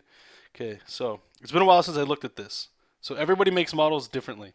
So whenever you guys are doing this sort of stuff, enable transparency, no. Whenever you guys are, if you paying somebody or if you're doing this yourself, whatever you're doing, just be aware of this, that people all make models differently, right? So profiles I might have to put on 1 so I can see everything there. Cool, right? So you can see there's some areas like look at this ship, right? Like when I turn it to the side, you'll start to see like, okay, now this line cuts over here on the left, but when we turn this way, it's open. When he does his model, when he made this model anyway, it's not the cleanest, but that's okay, right? Like you see how there's lines here on the back little parts here, but there's nothing there. On the mustache part, you can see all these like vertices in here, like that. Those things shouldn't be there. However, I use this stuff, like look at all in here, like all in there is just a hot mess. But the amount of time this saves just getting it done and then we do cleanup later it doesn't matter. Obviously, if you can have a perfect model, even better, right? But let's get this going here. So what we do, I usually do this on 2 monitors, so this is a little tougher. So I'll try to, you know, fiddle with this with you guys here. It's gonna be super hard, but I try to look at the reference that I'm using. So if we got this, I'm not gonna do the tilt because I can do that manually, but I know he's kind of coming down this way. I like it, you know, maybe. You know what, maybe we can kind of go up that high. Nah, it's going to go that way. Sorry. I'm talking to myself here. That looks about good. I also like to mess with this thing here. If you go to camera, you can go to, what is it? Field of view. Why can't I do field of view? Turn orbit off. Camera. There's a reason why I can't use field of view. Where's it? Oh, because it's got to be in perspective. There we go. So you see how things change there? There we go. Now it looks better. Now it looks a little bit more. So you can have that. You can also go like, what is 2-point perspective? It just makes it whatever. So we're going to go to just perspective because we want 3-point perspective. But if you use field of view, check this out. You can like zoom in, right? But if you come out, you get like some really dynamic shots. Like look at this. Look how cool that looks. Like these get some really nice dynamic kind of shots. Like it's walking. Okay, field of view. Okay, let's just Control Z.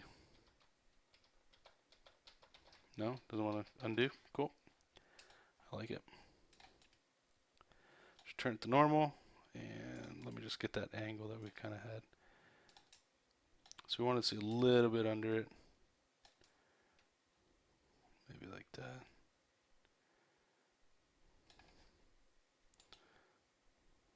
Yeah, that's fine. Okay, so once we kind of have where we want it, we go to File, Export, 2D Graphic. Now, I like to save all this stuff on my desktop. I have you can put it wherever you like. My desktop's messy. Where's, I think it's, yeah, temp image folder. I just put everything in here, and then I, you know, just overwrite things or delete them as they go, instead of always having like files everywhere. So we got our name there. You can go to options, and you can put all this stuff. Like this is huge. I don't know if this is going to be big enough. We'll see. Anti-aliasing, transparent background. One sec, is that rain? It is downpouring out there, boys. Transparent background. Do we want the transparent background? No, we don't. Or do we? No. I don't know. Let's see what happens. Export. What? Yes, I would like to replace one that's there. What are you guys saying there? Hey, you can smooth edges by control erasing them. Okay, cool. It's a buffed mustache TIE fighter. Yes, it is. Hey, Jonathan, it's me, Vincent. Okay, how's it going, man? How you been? I haven't seen you in a long time. This is one of your other accounts. Okay, so we got our text here, so let's just lower that. Okay, so what we do is we've got our breakdowns. And I'm just going to put it over this one here. So file, I don't import them. Sometimes importing works. Sometimes it doesn't. I don't know. It's a little weird. I just like opening it in a separate file. So we'll go to our desktop again, temp folder, and we're looking for SAG-1. Okay, so it'll open it up. That doesn't work. This doesn't work. Let's try importing it. Let's see how this works. Import image. No. Okay. So it's still got the white background, which doesn't work for us. You can use it. You just put it on a multiply and it'll work. It's not a problem. You're recording. How do I feel that I don't really know how you... It's a prank, I guess. I don't know. You pretended to be somebody else. That's fine. Okay, so we're going to go to export. We'll try this again. 2D graphic options. Let's put transparent background on. Let's see if that fixes that. Let's let it load. It's kind of a bigger file here, right? Like 7,000 by something, right? Oh, yes, I have Inkbot. Actually, I'll show you guys. 1 second. I'll show you guys. I'm going to be doing a review for these because was it you, Ink, that asked for this? Somebody else did. 1 second.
Okay, so these are the two other ones. If you guys aren't familiar, I don't think I have the other one in here. Let me just take these out here.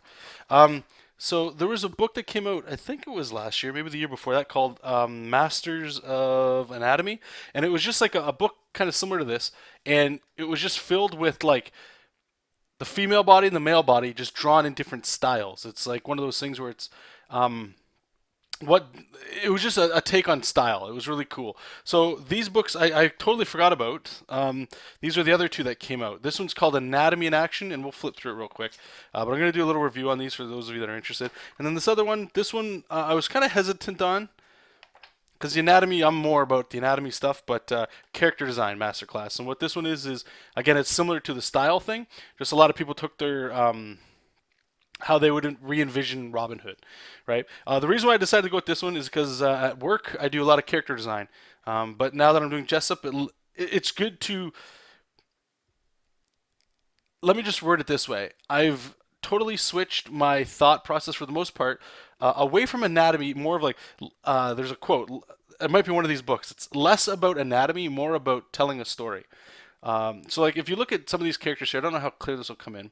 This is typical like cartooning stuff, but because of the way the body is, the anatomy doesn't necessarily matter. It's great to study anatomy and stuff, and you should, because it's very important. But a lot of times people are clothed or different styles. Like you can just fill it with anything, but you just get like various styles here. Again, I apologize if this comes out like crap. I'll just do a couple flip throughs here, so you can literally see different styles, different interpretations. I know this isn't going to come out well, but that's okay. We'll do a proper video on all this stuff.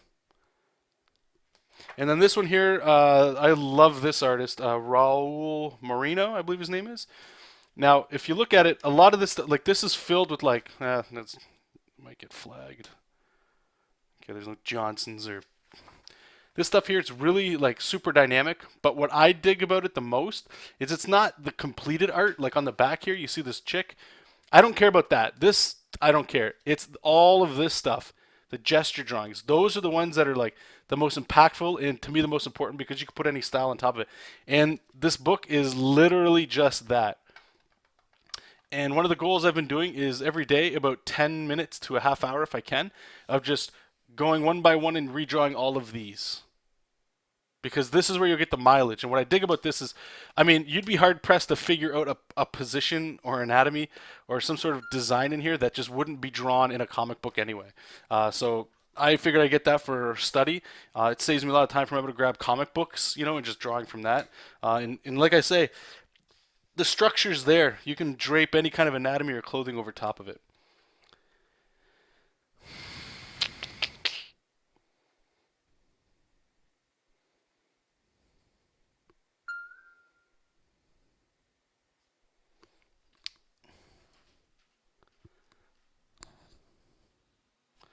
Okay.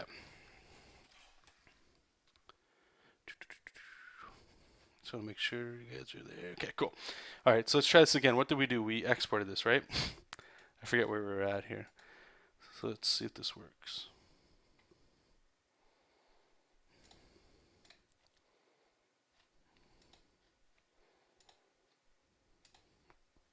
Oh, man. There we go. Okay, this is what we were looking for. It makes it like a transparent PNG. Okay, so copy that. And we just do a little pasty poo. Cool. And if you notice, again, anybody that's familiar with the Freddy style or, if you've been watching my stuff, how much, like I copy his style pretty much to a T, his workflow. This is exceptional because it's almost like, let's put it to gray. It gets us what we need to get to, like with that blacked out, or that white background there, right? So blocks it out. Let's just open that up. So I'm going to change the size of this here and try to get it closer to what we had. The benefit of this model is it'll always be on point, and because we have that, I can actually put in a perspective. And you'll see how we'll do that in a second here. So we can go here. I'm also able to put some smoke in and stuff too, which will be really slick. So let's get that full fidelity for sure. So I'm going to put this actually in a new folder. And we're going to call this one breakdowns, and we're going to call this one breakdowns 2.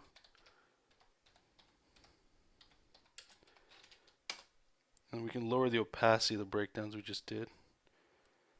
Probably even just lower that one back there. Okay, so we're going to have this. Now the line art, this is something I do, okay? If you notice, the line art that comes in here, it's way too thin. So how we can get around that is I'm just going to grab my line art brush, make a new layer, and just sort of put that around like this. So I can see, like, once we do our line art, like when we're drawing the page, that's the size that we're going to be using. Is that right? Or are we using this fine line art?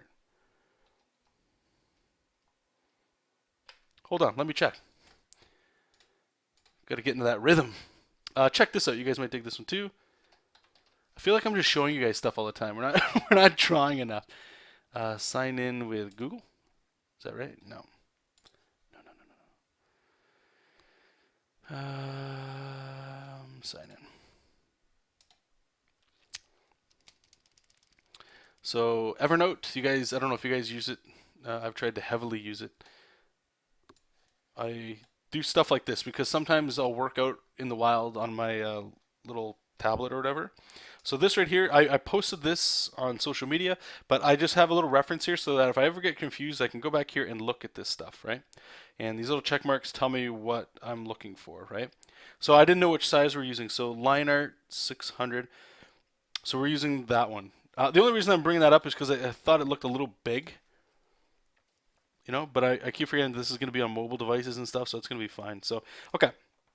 So we've got our line art, we've got our ship. So what we're going to do is we just duplicate the ship on top of the ship and put it to multiply. Now you see how it just made it darker, and we're just going to keep doing that. Usually this takes a while, 2 or 3 times, and you have to be careful because you can actually push this too far, and then the lines just look like garbo. And sometimes, you know, we're going to have to redraw over the lines and everything anyway. See, like it's starting to get, like if you look in here, you see it's starting to get like that. It's starting to get nasty. But when we zoom out, it looks okay. So what we'll do is we'll just select all of them, and then we'll go layer, combine, select it. Ah, crap, see? Damn. Sometimes it does this, and I don't know why. If you guys know, let me know. What it is when you start combining all this stuff, it actually like gets rid of it. I don't know why. Let's see if it still goes. Okay, cool. I think it did it work that time.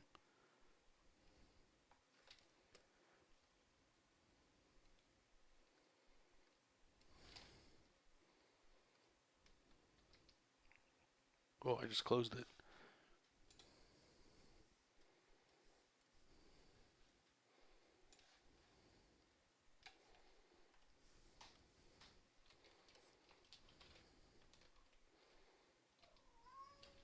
Hey, Jesop.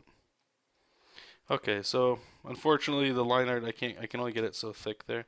But this is still a great point for us to, you know, be able to, whether we want to draw over it or, you know, just kind of tighten up the line art that's there. Hey, buddy. What's up? Want to come draw? Hey? Want to come say hello? Want to come say hello?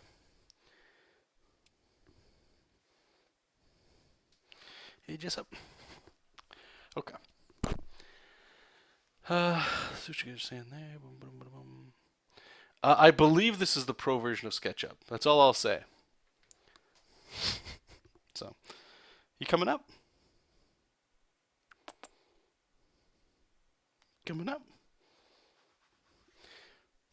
Alright, here, 1 second, you guys. You guys want to see Jesop? Come here, buddy. Oh, what a big guy. Oh, yeah. There you go. So you guys see that nice little mustache he's got?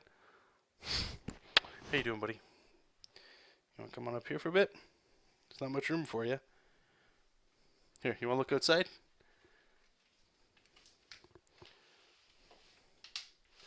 This could be a real bad idea. We'll see. There you go. Kind of look outside a little bit if you can.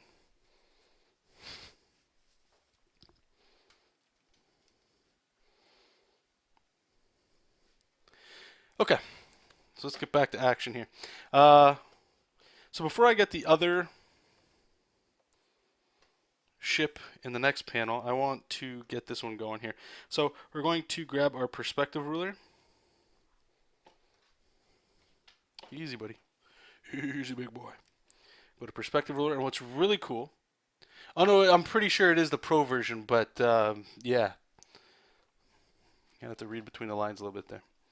So what I'm going to do, oops, can we do that? Yeah. Is we use the model that we have because it already gives us perspective. You see? So I can just put this line here. Okay, that looks good. I'll try to match this one up. Okay. That one looks good.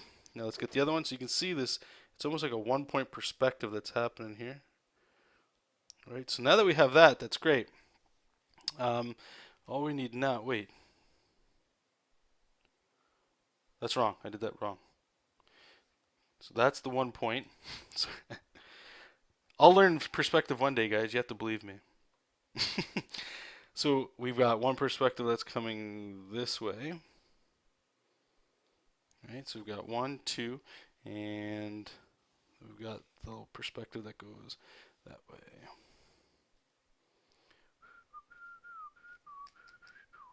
So it's like this weird 3-point perspective that's odd. What is the smudge guard that I'm wearing? This is from the dollar store. It's a gardening glove that I just cut out. These are probably as old as my Cintiq, which is disgusting. These are probably the worst bacteria traps you've ever seen in your life. Yeah, and I don't believe it scratches up the screen. Nothing's wrong with it. And it can get really hot in the summer. For me, I don't like buying things that's more than I need. So the smudge guards, I'm sure they're great. I'm sure they're perfect. But it's just not for me. I don't want to spend if I can just spend like $1 and I get like 3 of these. The smudge guards, I don't know, are they expensive?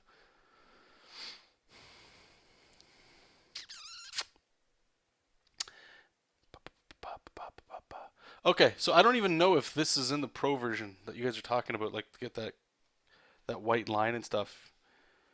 If you guys, if you know, please let me know. I'm interested in hearing about that. Okay, so we're gonna go find line art. We're gonna change this to color, and we're gonna pick a color. We're gonna go red, and what we're doing is I'm just throwing lines down as fast as I possibly can. So you can see what this does is this shows me exactly what the perspective is based on my model. Right, so even though I've gestured in the background, I don't have to change too much, but there is things that you need to be aware of, and this sort of thing helps with that big time. Like it helps with shadow placement, helps with like the smoke that we're gonna put down. We have like a very organic background right now, right? We've got like these little like wrapping gnarly pillar kind of things that are going to be like some sort of rock. And the last one will kind of go with like a dark green. And these ones just kind of go this way. And you'll see right away, check this out. Oops.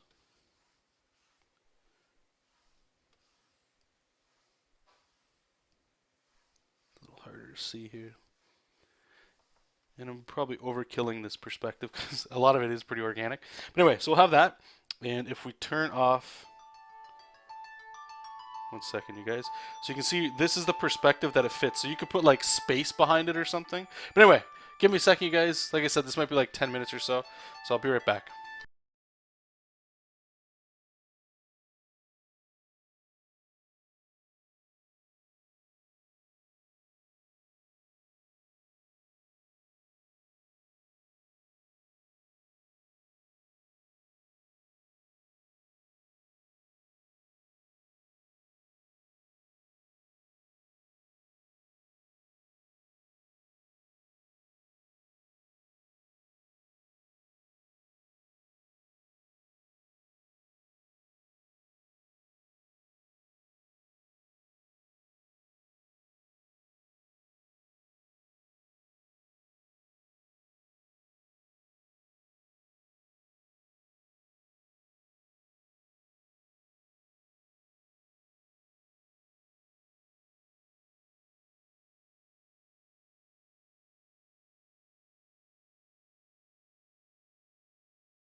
Okay, sorry you guys. Let's just get back here. So there's some new people in here, so hi, and thanks everybody that was waiting. I did see somebody asking if you guys have any questions, like usual. Go ahead, fire them off.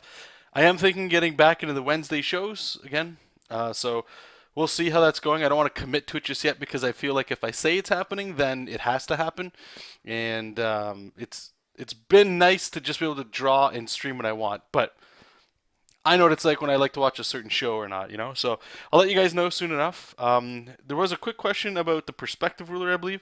Yes, this was used from Manga Studio. We just used, or Clip Studio, whatever.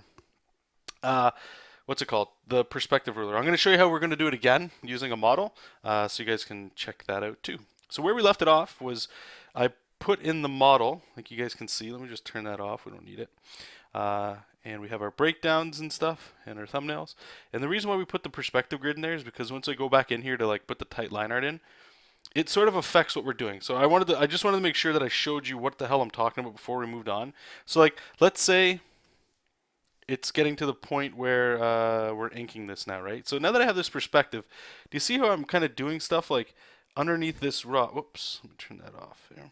So like, let's just say this was the pattern that we're going to do with our inks. So I've already kind of got it established that underneath here we would see the bottom because of where the perspective is.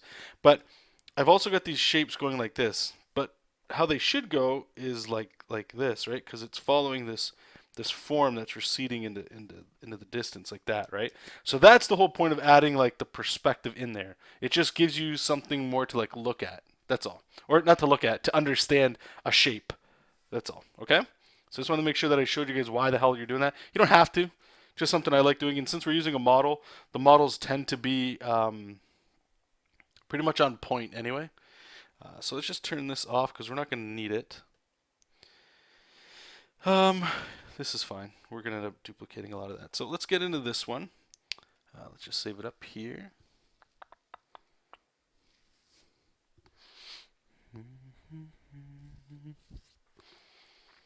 Okay, so that's going. Let's get SketchUp open here.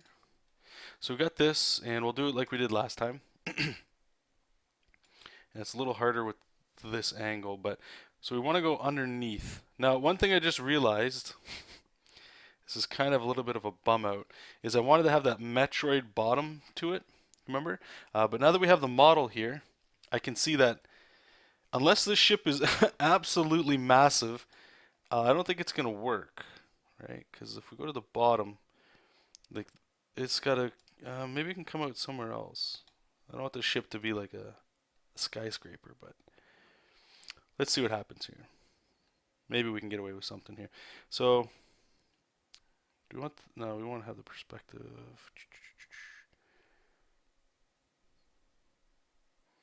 Those are the landings, so that's the ground. Yeah, let's try that. So have that. I like the field of view there. It's kind of nice. Let me just go back and check. Maybe we can rotate it. No, I like it kind of like that.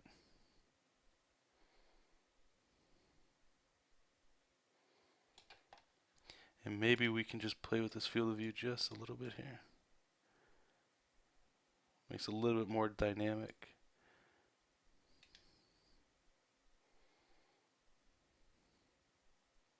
I might actually cheat, to be honest with you guys, because I'm just looking at this right now. I might be able to just cut this bottom part just to give us a little bit of room for that bottom to come down. I don't know. We'll see. We'll see how this is going to go. Maybe I'm going to have to put stairs. But I really want that cool little thing. Okay, so we go File, Export, 2D Graphic. I'll put seg in 2 because we use the first one in case we got to go back. Options, make sure that's all on. Transfer background, cool. And we'll export. Yep. Hey, Pillowhead, how's it going, buddy?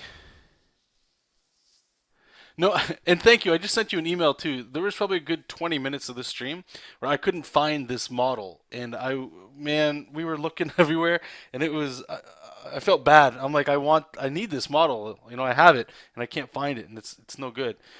So thank you again. I do appreciate that. Okay, so let's minimize that. Let's bring this in here. File, open, second 2. Okay, so select all, copy. So let's see. Sometimes this stuff works, and sometimes you gotta go back to the drawing board. So I'm just gonna put this one up here, and we're gonna put it on multiply so I can see through it.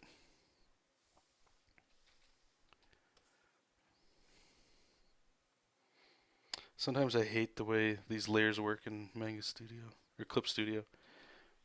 Clip Studio. You guys like that name? Feels weird, eh? Okay, so let's rotate it like we want it to. So this might actually work. We might be, I don't know. Damn.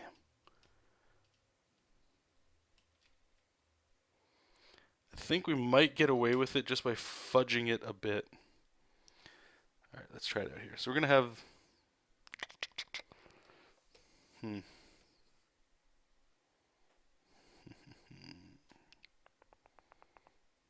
Just trying to think here. Maybe just shrink it a bit, just so we can get. I like having the second wing in there. That's nice.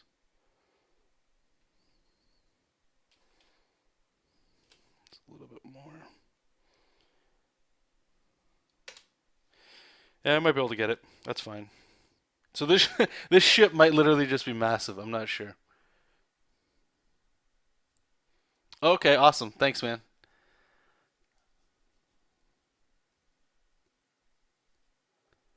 Thank you. Thank you.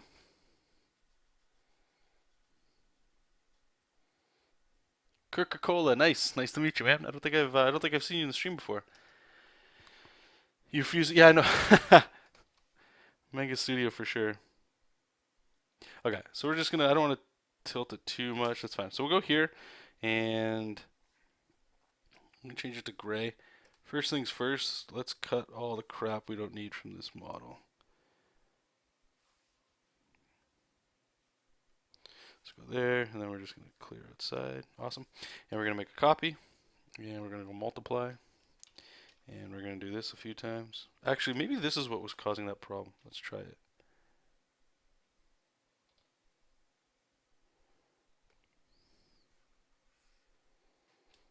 Put that to multiply.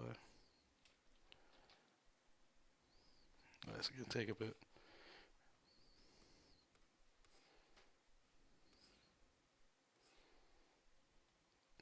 We got to get nice and dark.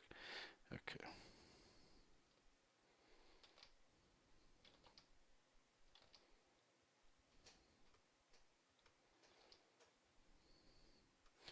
You see what's happening here? I don't understand why it does that. I want that thickness, but it won't.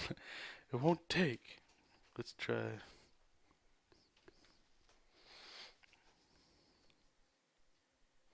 Whatever. We'll stick with it for now. Okay, so we have that. So the next thing we'll do. This is what I did last time here. Okay, so let me just put this right in the right folder here. Grab our perspective ruler, and what I'm doing is I'm just mirroring the perspective we've already got.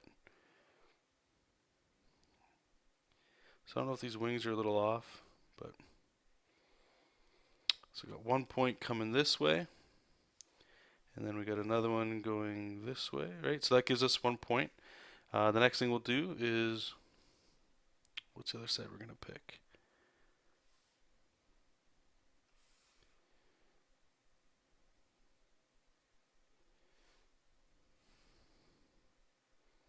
That gives us another point, and then we got our 3 point because these ones go up, right? So that's going to give us our perspective. I'm just going to put over top, and now we'll just grab line art, change the color. And that's it. Just pick one of these sides and just go to town. Lines, lines, lines, lines, lines, lines, lines, lines. Okay, so I can see one's a problem already. That's weird. And you know what we're going to do? So we have that one. Oh, that point's wrong. Okay, sorry you guys. Kind of working through this here. Normally it can be a little tricky, that's for sure. So this one is here because this is all 1 point perspective going there. And this other one is going there. So that gives us those. Now what is that going up there? Why do we have so many lines? 1, 2, 1, 2. Okay, let's start over here. I think I screwed up when I was clicking around a little bit.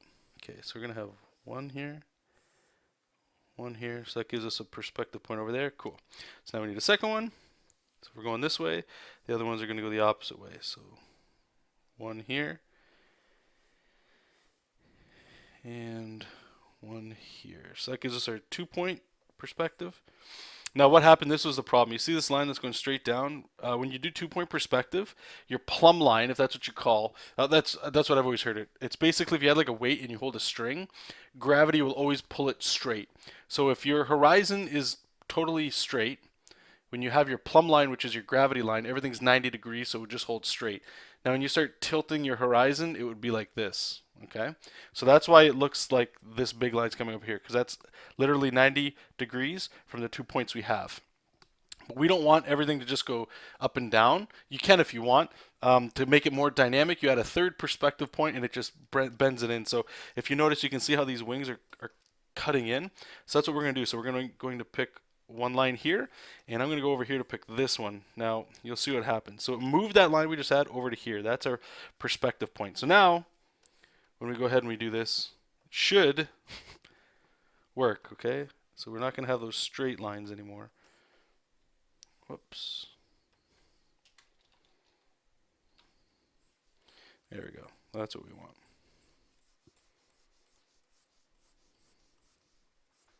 And I'm just putting, like, a lot of this stuff we're not really going to need too much of. There is that, hopefully I'm going to put that little like slot of them coming down, like in the middle, that little like portal kind of area. So that's what this is kind of going to help us with. So let's pick another color for the other side. And each one of these colors, it just makes it easier for your eye to pick out which perspective point you were intending to go with. So if something's fading to the left or the right, you already know because of the colors you've got. You can sort of just track them, right? So we're going to have this 1-point perspective here, which is kind of cool. You see this kind of shot a lot in concept art, I've noticed.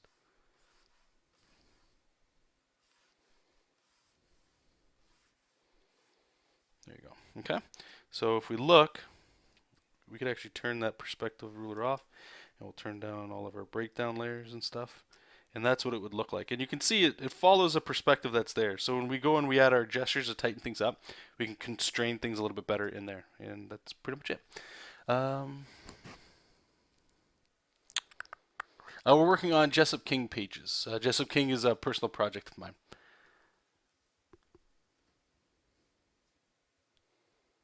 Oh, well, welcome in, bud. PJ, John, do you have any plans for Guildborn in the future? I've got plans for like a lot of ideas that I've come up with, but Jesop King has to happen, and I'm too scatterbrained, and I don't spend enough time with the project. I don't let it grow. That's my problem. I always have aspirations of what it could be, and I don't give it time to grow on its own. Uh, Especially with a scope. Like if you're just going to make a comic into like a trade paperback or like a few issues, then that's your scope. For me, the scope for this is I have a timeline of what I would like to hit. Like I know what the last image would be for this comic book, or the last plot point for this comic, and I have the start, which we're doing now, and then along the lines, there's just little like plots, fun things that would be there, so that at some point, if I go, okay, I'm done with this project, I can start moving towards that final plot point. But that's it. As for the other projects, someday maybe, but I don't even want to consider them right now. I can't work on multiple projects at the same time that are my own. I need to build better habits of just completing a project before trying to move on to other things. So it's a long way of saying no. There's nothing happening for that, or Squirrel God, or any of the other ones that I've done. Castle Dracula as well. One day we will get to them, just not anytime soon. Hell, we're still working on page 1 right now. So, but thanks for asking about that. I do appreciate that. Inkbot is saying working on a mock cover to explore where I want to go with the comic I'm trying to get going. Okay. So why are you trying to get it going? What's the hesitation? Zelda just wants all kinds of pets. Okay. So I have this. Let's put this back on here. I'm going to put this back on multiply so I can kind of see through it. Or maybe I can't. The way they work on folders in this, so weird.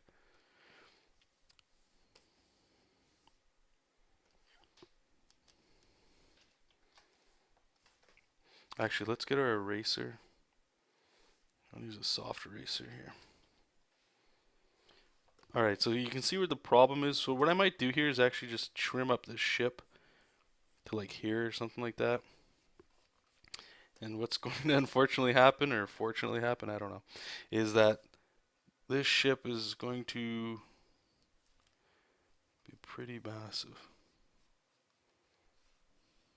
So you see I'm kind of following the perspective that we've already got going. So if they're like here, because Jesop's tall, man, he's like, what did we say, like 8 to 10 feet tall? So that makes this ship like almost 50 feet. And I don't even know what's in the ship, to be honest with you yet. I can't wait till we figure out what we're drawing inside of it. You know what? I might just leave it like that. What the hell? Let's just have fun with it. It's a giant ship. And then we get, this also lets us do like the really cool Mega Man thing in here, right? Or not, the Metroid thing, sorry. Alright, so we're going to have, remember we have Jesop kind of coming out here, and then we can have Momo just sort of like flying over here. So I wanted to have, here, let me lower this up here, this breakdowns, because it's kind of overwhelming stuff here. And we're not looking for perfect here, we're just looking for enough to get us to go to line art. Okay, so I got my second monitor going on over here, so I can see how far a lot of this stuff is going. So let's get not a silhouette necessarily, but we're looking at the shapes here. So I want Jesop kind of stretching here, right? He'll have his big, massive chest. Hey, Jesop. Right, he's like gigantic lats, and he's just sort of like stretching. That's all, right? Clip Studio's perspective ruler is a little confusing. It is 100% confusing. I think it is. I think it's a lot more confusing than it needs to be. And I could show you guys one more time if you want to make it much easier for you. At least I found that to be for myself. You know what? Here, I'll do this real quick, just for you guys. Hopefully you dig it. To show you how, at least easy, I've been able to try to figure out how to get it to work. So I would recommend doing this. Please actually do this if you're interested in using these the tools here. Is just grab a scrap piece of paper here, or open up a new file, whatever, and just make little rectangles. Okay, just make 3 or 4 or 5. Make this an exercise that takes you like 5 or 10 minutes. That's all. Okay, I'm just doing this to show you guys. So in your mind, imagine a scene and keep it simple. Okay, so like let's just say we're going to be at the top of the city looking down, okay? I don't know. I'm just going to start with this, right? Some buildings, and I'm kind of copying what's going on here. But what I'm doing here is just imagining like the gesture of the city, okay? Blah, blah, blah. So I got some buildings here. Fine, okay? The next one, let's just do the opposite. So, you know, you got this classic kind of shape like this, right? Okay, cool. So we got like these shapes here. Some buildings, blah, blah, blah. All right. All you do next is go right here to your ruler tool and go down to perspective ruler. That's the only one you want. Now, this might take a little bit of, you need to know your perspective principles, right? But just keep it as simple as this, right? What does this look like? Does this all look like there's only one vanishing point or 2? Or is there 3? This is why I do some practice to figure this out. All of these, I don't know if there's a cat meowing or what. I'm going to put 3-point perspective for all of these. This one's probably a 2, but all you're doing is you're pick an object, right? So like you see this building right here. Start with the sides. So this side's like that. This side is like, these are all going into you can see them going into a spot, right?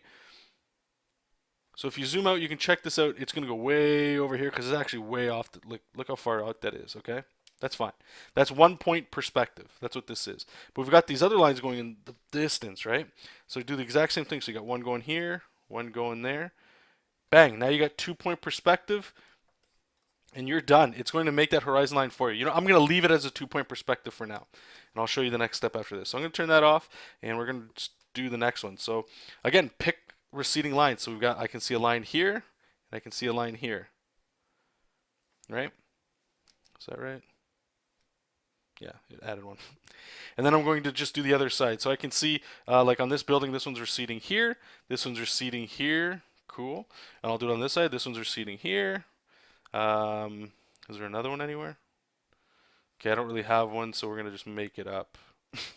Like that, okay? So now that you have these, what you're going to want to do is just lower the opacity of what you had. Just hear me out. And just redraw what you had. And you're going to notice that like all the lines are going to start making a lot more sense. And this is just an exercise I did to try to understand a little bit better what the hell was going on. Because I'm like you guys, and I didn't know, like, I'm coming from Manga Studio 4, and the rulers in 4 were, to me, a lot more simple than like what's going on with this, right? Oh, and up here, you'll see there's these things, snap to ruler, snap to special ruler. It always defaults to special. If you turn that off, now I can go in here and, let's say, erase this. So this one building pops over the other one, and turn that back on, it'll clip to that. So if we turn that back off, and I'm just going to click on this other perspective one, I'm just going to do the same thing here. Right, so we got these perspectives, and this one's 2 point, so these lines will always be straight. Maybe we'll get like a little more creative on this building over here.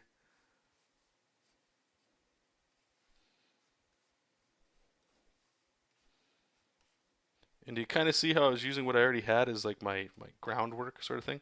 That's it. So just do that sort of thing, and hopefully that works, okay?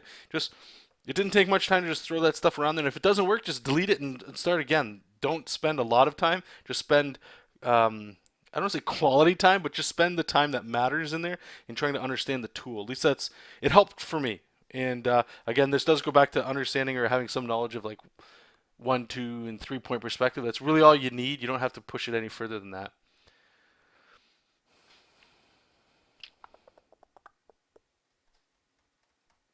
Okay. So we got Jesop here. Uh, this right here, since they're so small, this is fine for me to take the final line art here. Here, let's put Momo. This kind of helps show us the size of these characters too.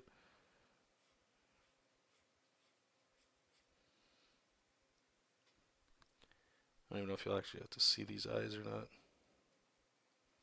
Well, let's put it there. We'll do one more layer on top. We'll make it color.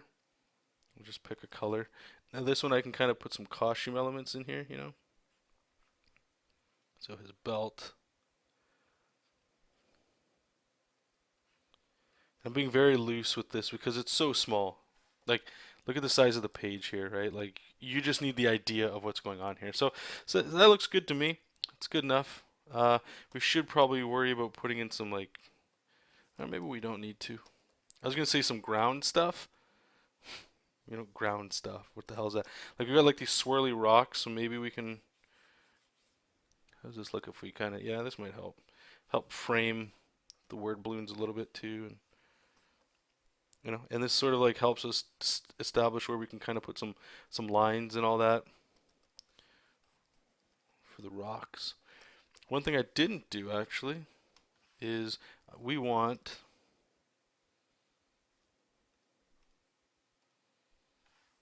this layer. Oops. Some smoke getting kicked up. This thing's coming in for a landing. And I'm just gesturing this stuff in. We don't need to necessarily worry about that right now. Right, so that's coming in.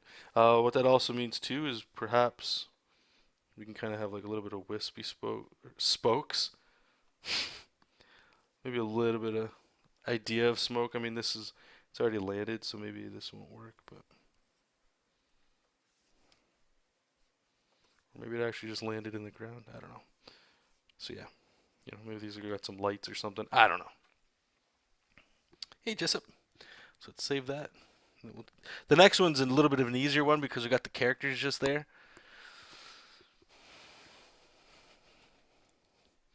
There's no real perspective. I mean, there is a perspective for these guys, but it doesn't really matter. But here, this shot here is awesome because it really helps us establish what these characters look like. We've already seen the look, right? Like if you look at the job of this page here is establishing shot, establish the characters, establish kind of what's going on, I guess. The first page you don't have to do all three of those in the same thing. I find you can spread it out a little bit. Um, what's going on gets posted on page two. For the most part, like the reason why they're there, kind of thing. So I've got the establishing shot, where they're coming in, literally, and them kind of like their personality towards each other. So this shot here lets us really, it's our first time seeing them. This doesn't count, right? Like this is the first time, so it's great because you get to spend a little bit more time doing some detail there. Where do I plan on posting the comic? I'm going to post it. So far, I'm intending to post it literally anywhere I can, within reason. I'd rather go to where people are. I don't want to necessarily make people come to me. There's no, like, I'm nothing special, right? So to expect people to just come to me because I got this comic book that they might like, it's kind of it's too early for that stuff. So Tapastic, that's been really cool. I really enjoy my time on that site. Tapastic, Twitter, Facebook, obviously, Instagram, 100%, Tumblr. Reddit. I was thinking of maybe making a thing there. Imager is a little interesting as well. I feel like I'm missing one. Oh, yeah, Tumblr. I said that. Snapchat. I'm interested in figuring out how to post images a little bit better on that. Um, yeah, and if you guys are using Snapchat, you can follow me as well. I post like process stuff, all that cool stuff. What else? I'm trying to think if there's something else. Eventually, Comixology, I think, would be smart to get into here, but that it's way too early for any of that stuff.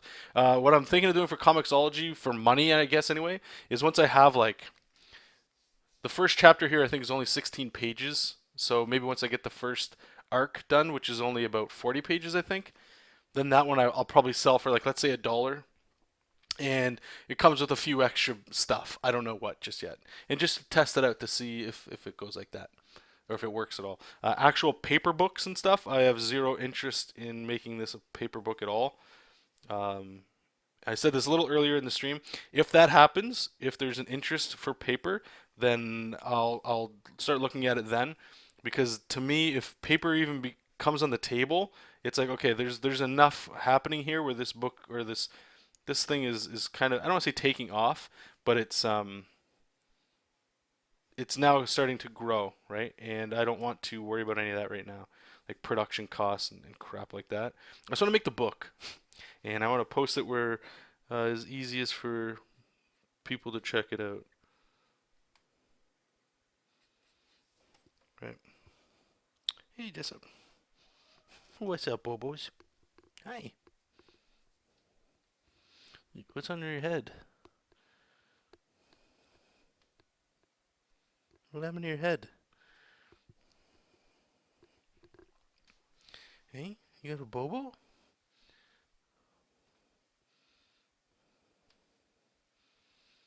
Hey, what happened? Just give me 1 second here, guys. Just want to check out my cat. I think he's broken. Come here, Jesop. Let me go check you out. Come here.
Yeah, it looks like the cats must have gotten into a fight. That's weird. It's the first time he's got battle damage. Davon, I would recommend Tapastic heavily. That's where I post mine. Oh, awesome. And how has that been for you? What have you noticed? Like, I'm assuming it's been good. I've been hearing. I only heard of it because again of Jersey Droz. I talk about him quite a bit. He was posting, or he is posting his comic Boulder and Fleet on there. And I hadn't even known about that site. So Momo looks a little different now. Trying to make her feel just a little bit more unique, I guess. I don't know.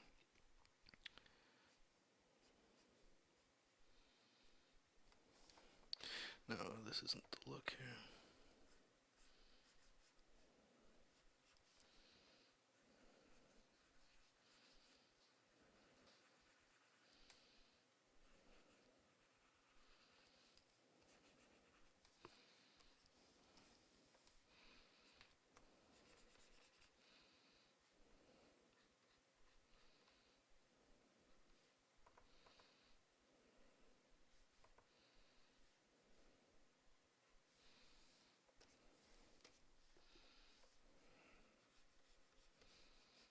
We'll see about changing the expression a bit here. Fixing that mouth up. I don't know about that mouth yet. Anyway, that's fine. Let's keep going. Hey Jake, how's it going, buddy?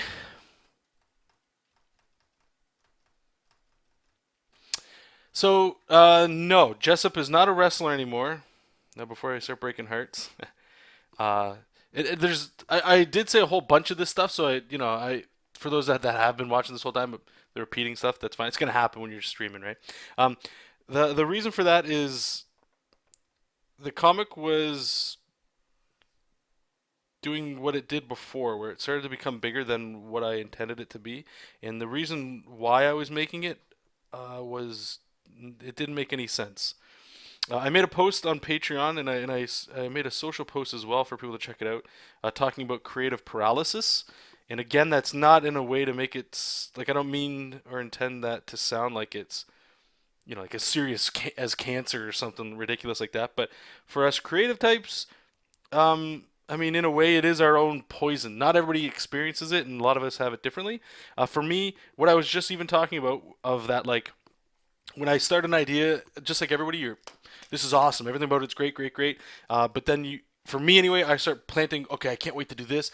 I need to start building this. I want it to do this and that and that. But it's an idea and it's too fragile. And what happens is you don't give that idea time to grow and grow into its own thing, and then help it along. And because of that, that's where this sort of comes in. The doubt creeps in, where it's like, well, maybe this isn't good enough for editors to see. And like a great example is look at this page size. This is like 8.5 by 11. Great for mobile, I find. It's perfect for Instagram, stuff like that. But unfortunately, it's not 11 by 17 like a traditional comic book would be. And I wanted to. One of the big intents I had was, well, I could send editors these pages as I do them, and I think I still will. I'm not sure about that, but I'm not even really concerning myself with it. But what it was doing was it was making me doubt like all the decisions I was making for this personal project. Like I wanted it to be like a launching pad that I could make my own stuff, plus send editors and hopefully get like a full time comic gig as well, right? But then what ended up happening was the doubt kicked in, where it's like, well, maybe the writing's not good enough, or I'm not putting enough panels on a page because editors are going to want to see this and that. And now I need to draw like the wrestling came in because it was like I can show older people, real humans, and it became something that I didn't want it to be. Because if what it was turning into was I could just do like 5-page pitches to Marvel, DC, and stuff, and that would be cool. It'd be the same thing. The only difference here is I'm making my own thing, so it needs to just be that. Stop. And I preach about this stuff all the time, and I had to just follow my own advice finally. So the wrestler thing, I still love it. 1, 2, 3, 4, 5. Sorry. Got to count how many tentacles she's got. And so what I've done is there is going to be like a short story. What I'm doing with this, so you guys know, for those of you that might be interested in this, is I call it like the X-Files method, where it's you've got your plot for season 1, right? And instead of going in like a trade paperback fashion where it's like plot, plot, plot, plot, plot, it's a more of a webcomic feel to it, I hope, where it's like you have your plot, but in between there you can put little like fun little things. So the X Files thing, I call it because I noticed it when I was watching X Files. A lot of shows do this on TV where it's you have episode one of the new season. Walking Dead's a great example that just came out. You've got the plot in episode one. You're like, holy crap! And then episode two, it's character development. You're seeing them in weird situations that might not necessarily directly affect the plot moving any direction. They're just in it, but they're themselves, and you get to see. That's why you like these characters so much. So that's I enjoy doing that. And that was the first thing I was thinking of when we first started doing Jesop King, right? I like that. So the wrestling thing, I'm still going to put in there. They're going to somehow find their way onto a wrestling planet for sure, and he's going to have to put on a wrestling outfit and wrestle because I like it.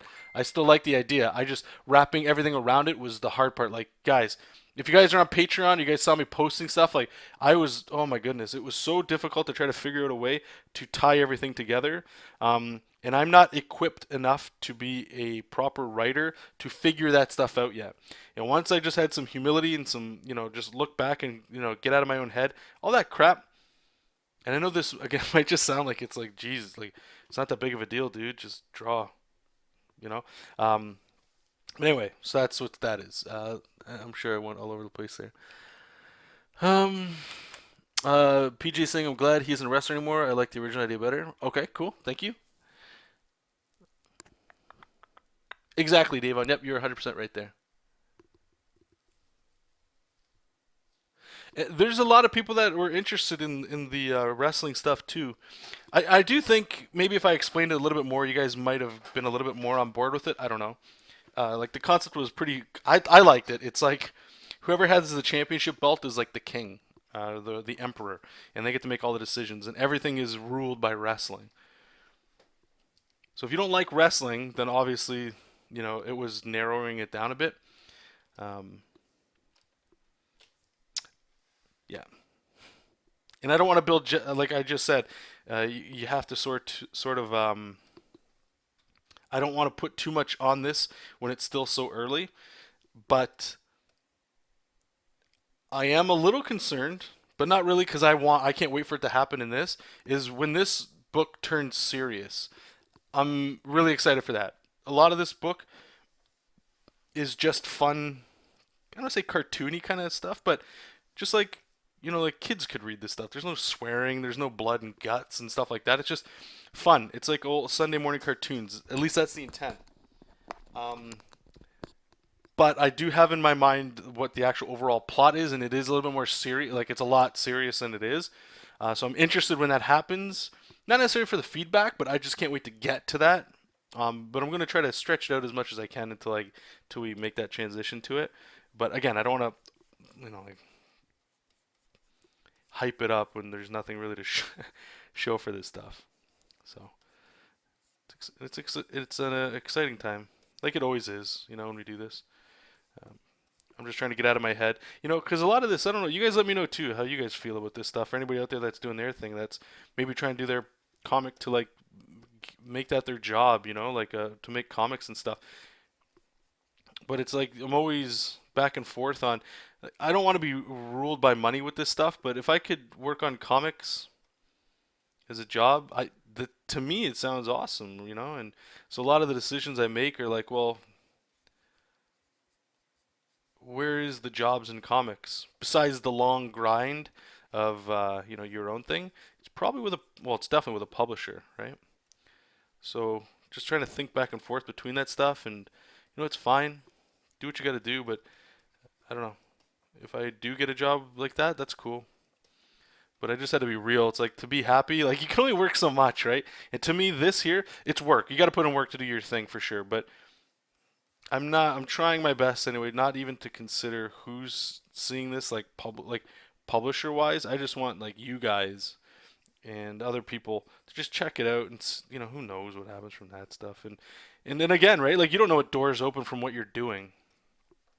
So this could just turn it like people could see this like 5 pages in or 500 pages in, and who knows what happens from that, right? Nothing could happen, and that's the beauty of it. What I was getting stuck in was the opposite, where it's like, okay, well, if I'm making my own thing now, I can send that to editors and all that cool stuff. Uh, but that's such a stupid thing because I don't know what they necessarily want. Because if I did, then like everybody would be doing that, right? Everybody making their own thing of what they want, and everybody would be getting jobs. And that's you don't know what people want, so stop trying to like pigeon. It's cool to have the path. Like I want to do this, so if it does that, awesome. But to strive just to make your, it's almost I don't know. To me, almost feels a little impossible, and it's putting like a lot of lofty goals. Um, what's going on there? Anyway, I want to just go up there to see what you guys are saying there. Ultimate Muscle. Yeah, there's definitely that too. Marvel and DC Top Cow may seem stronger because they are more on writers your ideas and Jesop King is strong. Thank you, Jefferson. Appreciate that. Oh, are you? Okay, I think I've seen Ultimate Muscle at work. We were doing a video game, or there's a big wrestling guy at work that loves wrestling, and he wanted to theme one of the games we were doing for wrestling, and I don't mind wrestling. I think wrestling's hilarious. I'm not diehard into it. I like the over the topness. I think it's pure entertainment. It's great. Uh, yeah, I didn't even think about it being like that.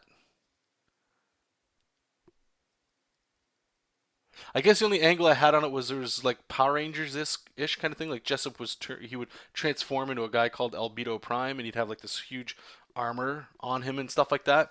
So I guess that's the only twist. I don't know. Anyway, it doesn't really matter. But thanks, thank you, Inkbot. I don't really care for wrestling, but Tiger Mask was, yep, kid friendly. Yep. Heck, my storyline started out as to be a video game, and now it's a comic. Awesome. Yeah, it's great to just have those humble beginnings with that stuff, man. The stories continue, so you'd get picked up on your story and ability to keep producing and maintain your stories. Yeah, I'm with you on that. It's the basics. It's stop trying to overcomplicate things because it doesn't work. It just makes it busy. It doesn't make it clear. For sure, I'm with you, man. Thank you, PJ. V. To be honest, for comic going folks, wrestlers aren't that different from superheroes. Wrestling's one of my favorite things, and I got to say, it's a lot larger than life. You're right. Yep, you are right. Chaz is asking, do you have any real looking pencil brushes and red and blue pencil clip studio brushes for sale? The brushes I have, I can show you here. I'll make a new file. The only ones that I have currently, I am looking into making them available for sale for like $1 or something. Because if you go to Patreon right now, if you become a member for $1 or more, you get access to all the brushes. I won't go through all of them. I'll just show you the pencil ones anyway that I use. And I don't really use too much pencils anymore, just because the workflow I use. But yeah, but then you can cancel your Patreon subscription after a month or whatever, and you're good to go. But they're right here, just these two. And this one's gonna look weird because look at the size of that. But it's actually really small. I don't know why it's this big. And if you're looking to change the color, you can always go up to here to go to blue or bring this down to change the actual layer color. I just put black for now because it doesn't really matter to me. But if you want to zoom in to see what it kind of looks like, you know, feels like a pencil to me. And then this one's more so the one that I use most of the time. I think it's the same, but it's kind of got like this fatter end to it. And if you're looking for like, let's say you're penciling for like Marvel DC, and you need like that tighter line, literally you can just shrink it, and it gets it into like a nice, more harder lead sort of look. You know, like if you're getting your like tight line arts, and if you want to go a little bit fatter to get like some rough idea for shading. So just so you can kind of see this is what it looks at like 100%. Yeah.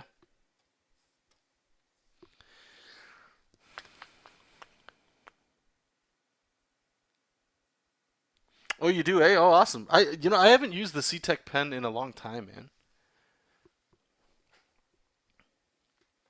But I dig it too. Like when you work fast with the Cintiq pen, do I have it in here? No, I don't. But it's yeah, it's boss, man. I dig it. It's got like that, like it thins out like a real pen.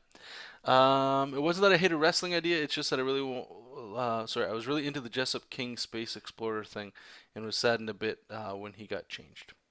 It's all good. It's all good, man. So I'm thinking his head's a little too small. So let's flip this and take a look.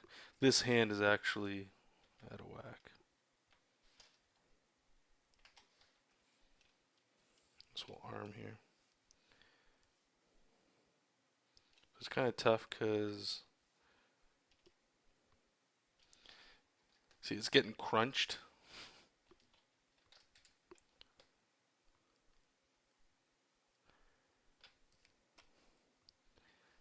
It's getting crunched in the space it's in, so a lot of the anatomy. See, you know what we're going to do? We're just going to move them over.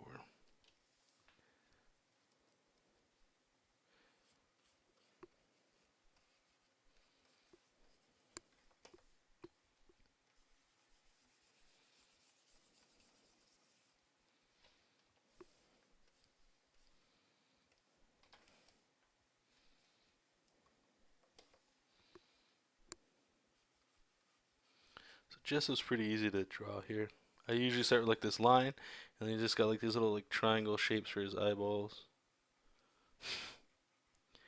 Like his big fat nose. We're looking up at it. It's really it. That's it. That's how you draw Jesop's face. And then his expression all comes in his eyebrows. And obviously the giant mustache.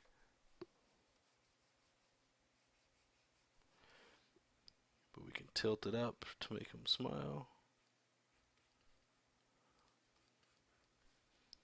He's got the big old chin, the superhero chin, right? There's like a domey shape head here. And then little dimples on the side. That's pretty much it.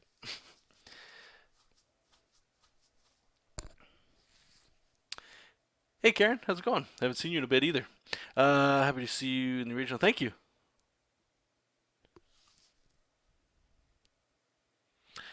You can make a fan. Listen, Jesop King is open to you guys as well. If you guys, anybody that wants to do fan art, or anything, that's truly humbling. So I do. Yes, you don't need my permission to do anything, Jesop King, ever. Trust me. When, if you guys are just into the character and stuff this much, that's that's all I could ask for. You couldn't really ask for anything. Like, think about it. You know how hard it is to get people to like even look at your stuff. So the fact that you guys, not everybody, and that's cool. I don't expect everybody, but those of you that do enjoy like the character and stuff, and you haven't even read the story, so you don't even know what he's like necessarily, and you guys want to start doing fan art stuff and all that, like, absolutely, and thank you.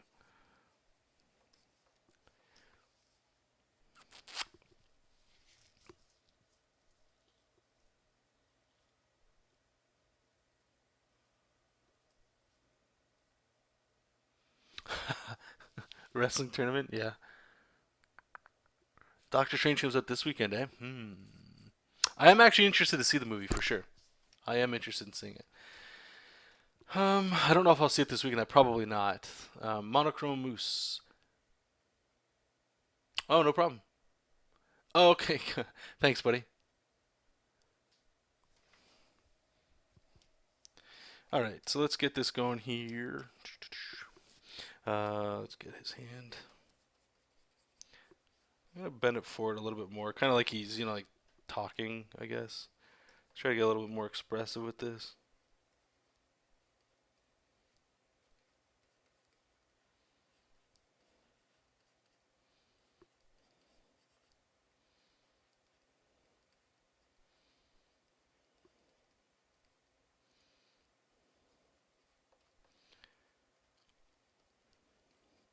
So I'll give you guys some inside baseball, actually, if you want. I'll show you the cute little characters that we're going to see, and they're going to be sad, obviously, because the heroes are here, right? They're going to save the day, so somebody has to be in a bad situation. So I'll show you the little victims, if you want to call them that, of this little story arc, and then I'll show you the bad guys. And I'm trying to get a little bit more. Is this all in the same layer? Yeah, it is. Whoops. Like if it was up to me, I would do like, well, it is up to me, but pure fantasy, like swords and sorcery kind of stuff. But the look for Jessup and where he's going, like I still want to tell fun stories with him, so I don't want that to go away. But it didn't feel right to just go, okay, well now let's give him a sword and a shield, and now put him on their merry way. Um, Sorry, just let me suck in his gut a little bit here.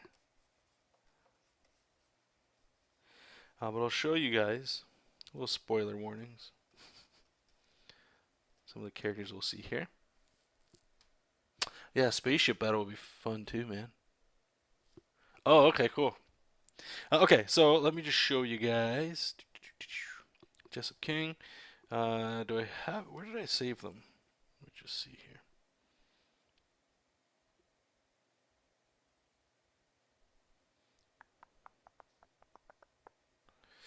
Uh, hmm.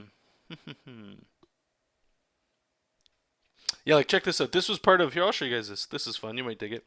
This isn't what I was going to show you, but so the comic idea or the wrestling idea, demons would get summoned in to try to destroy Jessup King because he was like the Power Ranger to defend. It was a lot more like Power Rangers with like the skin of the world was about wrestling that he was in, right? So this demon here, what he does is he's like a big, massive demon, whatever, and these little like kind of think of it like I guess pineapple or like little nipples, I guess, but they're not nipples, whatever. So what he would do is he would shoot them out, and they would turn into like these little like nibbling creatures, and they would just crawl around, and Jessup would have a real hard time against this guy. This was real fun. Like these guys, I can always reuse, right? Like that's just it's universal because it's not a wrestling character necessarily, right? Um, let's go into. It's got to be under here.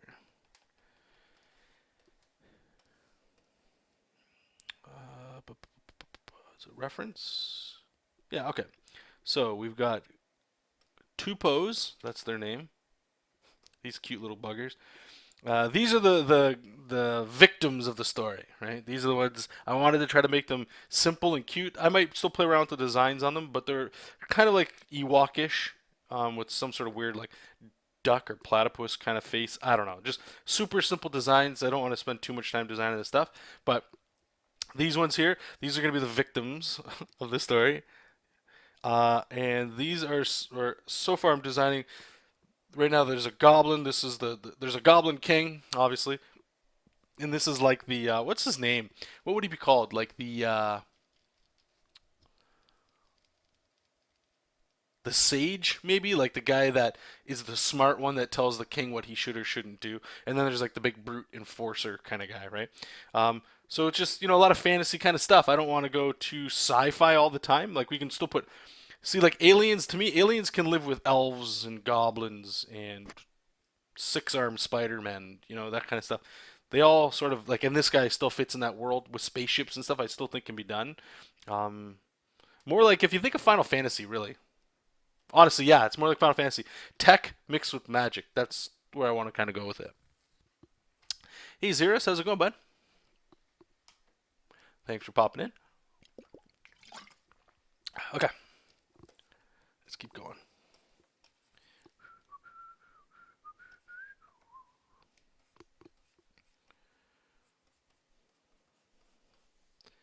So push these abs like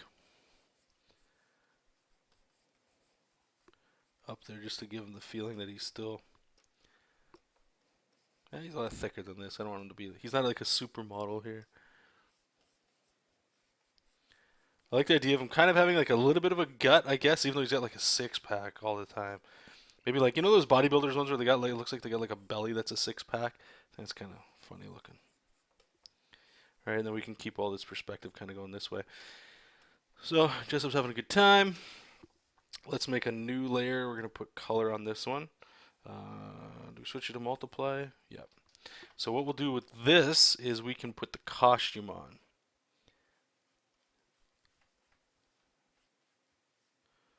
Alright, so I have 1, 2, 3, and I think it goes into 4.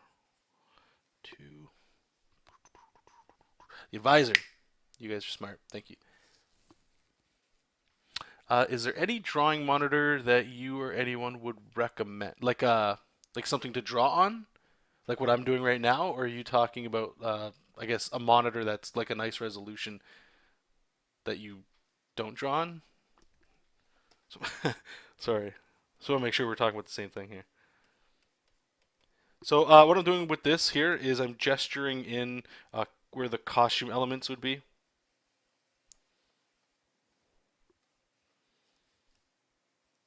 Again, so when we get to the tight line art, you don't have to worry about this stuff. It's kind of already done. All right, so we got that. I forget how his belt goes. We'll have to look into that. So I'm pretty sure it just goes. There's the big J. Put the big J on there because I like Doctor Doom, Galactus, all these guys that always have like their name on their belt. It's stupid. Like it's ridiculous. It's perfect. And then obviously he's gonna have the Pokeballs over here. I don't know if we'll see him from here. I think that's it for his costume, right? Super simple. Oh, he's got this weird neck thing that I can never draw it right. We'll just go like that. Should actually follow this direction though. It probably looks better that way. Yeah. Sorry. Yeah, to draw on.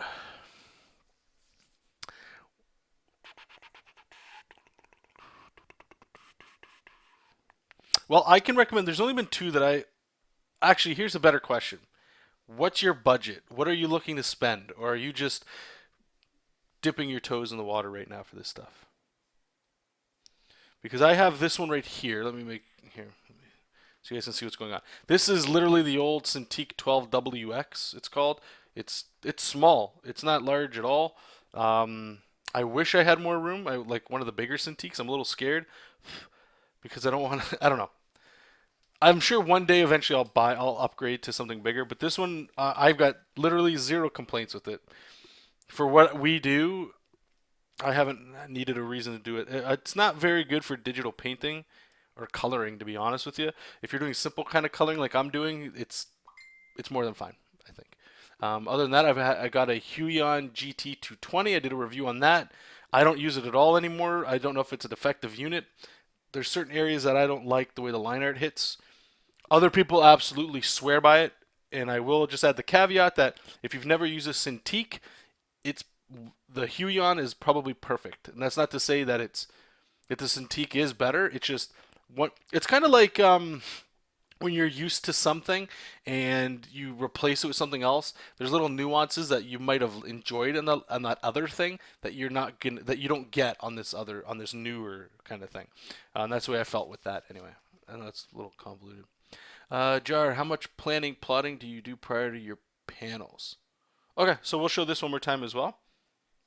This page actually is done too, by the way. Like this is perfect for going on to line art. So I'll just show you guys one more time, and then we'll just go over the process of the stuff, and then that'll be it.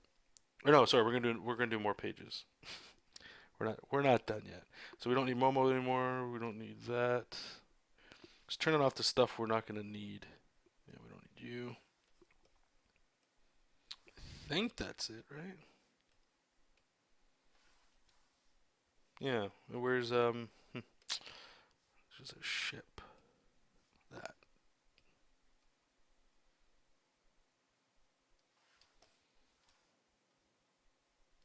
Sorry guys, one second.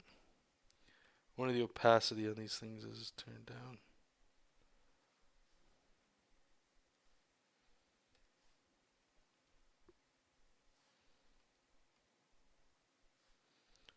Oh my goodness. These these layers are just a hot mess, man. Really? That's it for the line art? Hmm. I'll have to beef it up. Anyway, so actually here, let me put the dialogue back in just so I can see it. So this is pretty much like it looks rough for sure, right? But hopefully you guys can see. I'm not sure about Momo. I might change it. I don't know. I'm not. I don't know if I'm sold on this last panel. I might try to make her a little bit more dynamic in the line art. For now, I'm gonna say it's good. And we're gonna add the tails to the balloons later. I don't need to worry about that right now. But for now, what's cool about this stuff is like to me this is good. We're good. We can save it, right? And then I can move on to the next one. Then when we get to the tight art, it's one more pass so you can look and go, I'm gonna adjust something or change something here, okay? Sorry, just let me see what you guys are saying here.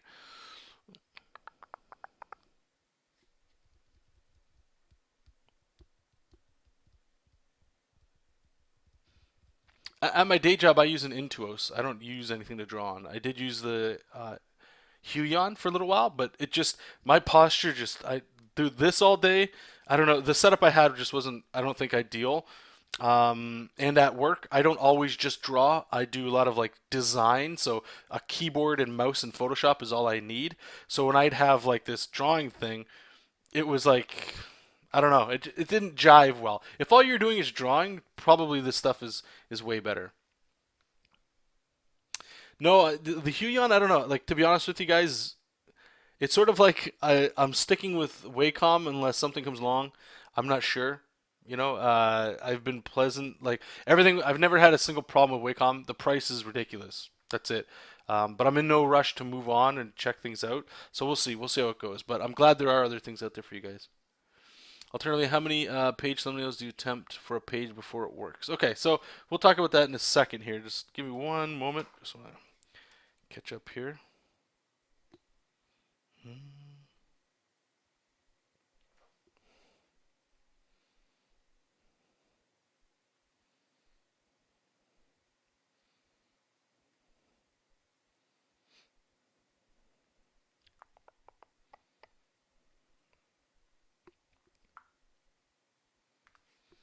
Okay, so process time, process time.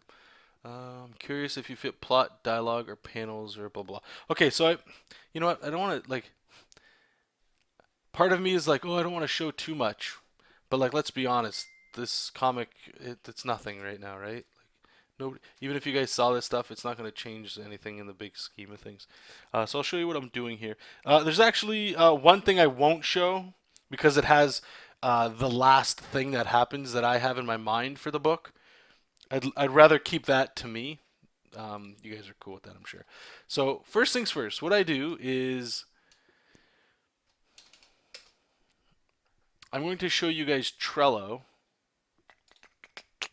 And I don't, so there's going to be plot details and all that stuff here too. So that's up to you guys if you guys are interested in this. If not, I'll let you know when it's off the screen.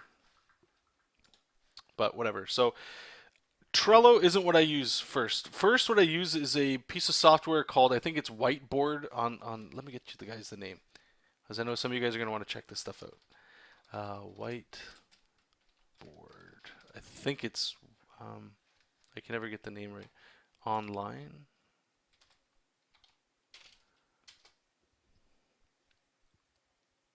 Real-time board, it's called. Okay. So let me just actually see if there's one I have that I can show you guys.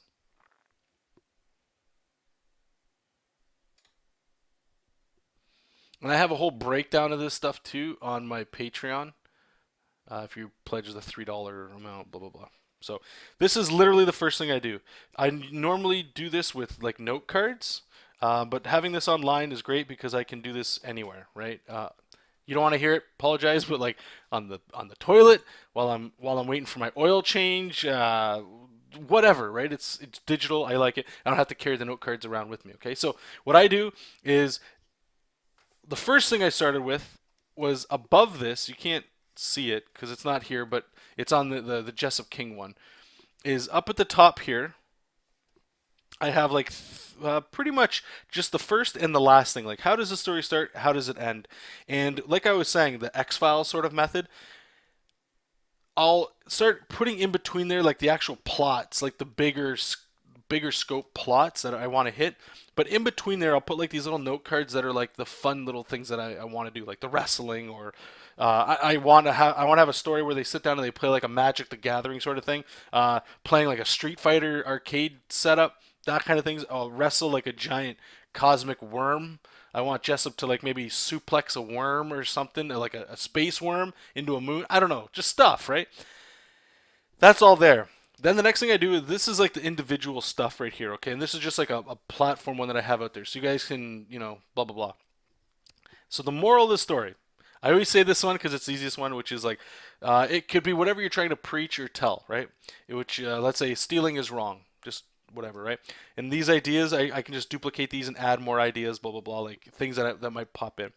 So from here, I start with the beginning, middle, and end. I talk about this a whole bunch. I won't get into it all with you guys. I always start with the end and work my way backwards, but these are the plot points, like the beginning, middle, and end. Then what I do is I make another beginning, middle, and end for each one of these. Okay? Then you can even go another step further, and I believe with Jesop King I did do that. Now plot B, these are ones that are like they don't necessarily affect they affect the story, but they're not the plot. So an example would be, let's say stealing is wrong and it's about this guy escaping the cops. He gets caught and he goes to prison. That's the story. The B plot might be like a girl that he finds along the way, and she shows him ways to make him feel like he's not a thief or something. Or you know what I mean? Like it's not necessarily part of the story. It just helps it. I find this helps big time. So once I put them in there, they're just like literally one sentence thing, not even a sentence or a few words, like he goes to jail, car chase, that kind of stuff. Once I have all that, and again, this is realtimeboard.com. Check that out, it's free. Then I go into Trello and I remake all of those ones. And this is kind of like it sucks, but I'm just experimenting with this stuff, okay? And what I like about this is I can drag and move plot points around, blah, blah, blah. Over here, and I did talk about this other places, but I'll try to tell you guys more of this stuff because I feel like as we go forward, people are interested. I'm interested in this stuff, right? This right here is a legend. If you're not familiar with Trello, whenever you make one of these, they're called like a note or a card or something. You can click this little thing, go edit labels, and you can just pick a color. What's cool about that is I have story elements, which is mostly talking, action, rest on a moment. Like maybe I just show like a bird and a rock and a frog and the wind blowing, right? Like manga sort of things, like put you in a moment. Um, what's great is because I have found anyway, like if you notice, these are all the ones I've done. The first story is only 16 cards, and what I was kind of scared about is look, there's no action. There's one, two, three things that happen that are action. The rest is all story and resting on a moment. So I was a little hesitant. I'm like, oh man, like what everybody tells you with comics and stuff for the most part is like you gotta smack him in the face with action first page and keep him going. So I'm just doing what I think would be fun for me, right? So you can see the remaining this will probably be like chapter 2 is gonna be like 24 cards. There's a lot more action, like especially all down here. This is mostly like Act 3, and then we get back into the story. But anyway, what's cool about the colors that I found is like again, I can quickly look and go like, yo, I'm missing some action in here. I should probably make a card and toss something in that's action, right? So I have this. Obviously, the plots are all in there, and then I move them around. I figure out I like it, whatever I got, and then I move them over to completed thumbnails because as I'm doing the thumbnails, I move it over because it's easier for me to see it. That might be a little harder for you guys to understand there. Okay, so so then I make thumbnails. And to answer your question, I usually just went with what I felt like in my gut was the right call. Because I know that once I take these and blow them up into doing what we're doing here, like they are going to change, but in my head, I'm still trying to think what's here. They might not be the best shots, and I always recommend you guys do like 1 to 4 thumbnails per page. It's a lot of work, and that's why I'm not doing it for this. I know that usually the first product that people make, myself included, I'm no different from anybody else, is shit and widely accepted as eh. Sometimes it's not. Sometimes it's amazing, and we all hope it is. But I'm going in there knowing that the whole thing's learning, having fun. So I'm not stressing over that kind of stuff. I just want to, like I said, because of my condition, right, of creative paralysis, whatever, it's that if I start noodling about making the perfect stuff here, if I'm not moving forward constantly, I'm going to start getting in my own head of like doubt. I don't want that. I'm just going to go with intuition. So you have to know you and just do what you got to do, okay? So anyway, so I'd make this thumbnail here, then I'd go into Trello and go, that one's done, move it over into another one. And I'll show you guys one other thing after all this. I think you guys are going to kick out of it. Jason Brubaker, I believe that's his name.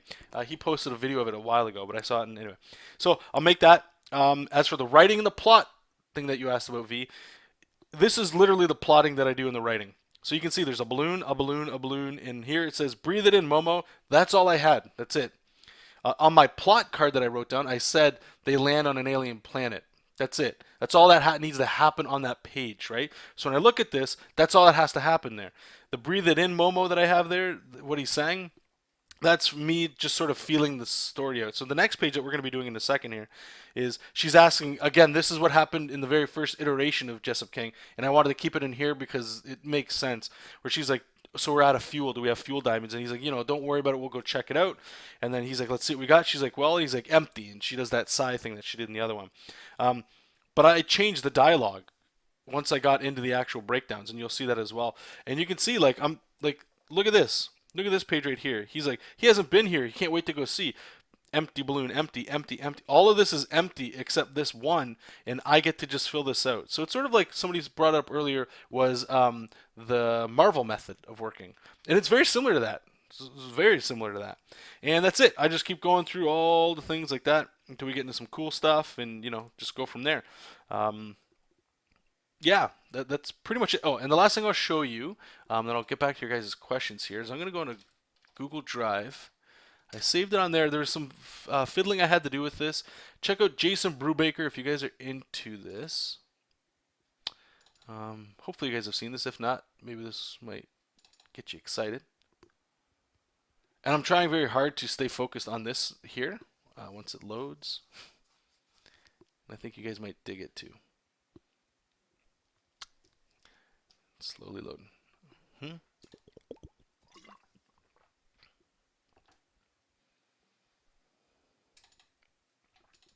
Right, I was on the wrong thing. Okay, this thing here is called a timesheet. And you guys know how much I love my little techie kind of nerdy stuff with this, right?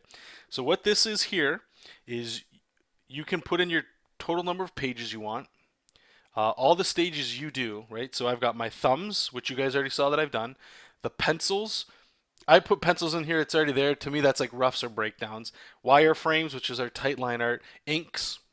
Color, I don't know if it's going to be gray or color, but either way, it's a step. And then lettering, right? So I've already, you can see here, so it tells you how many steps. So it's all of those are 96 steps. What's cool is I can just plug in here what are done. Right? Like we just finished one of the pencils here. So I can go in here and, actually, I'll wait and I'll show you why. But what this does is it breaks it down to let you know how many steps are left. How much percent along in those things you're done, which is pretty cool. But the other thing that's actually really slick is right here. It tells you your current date, and here you can put your deadline. So I have, in my mind, I'm going to finish 16 pages here, and they're small. They're not like 11 by 17, right? So I'm supposed to ideally finish this 16 pages by, what do we got here?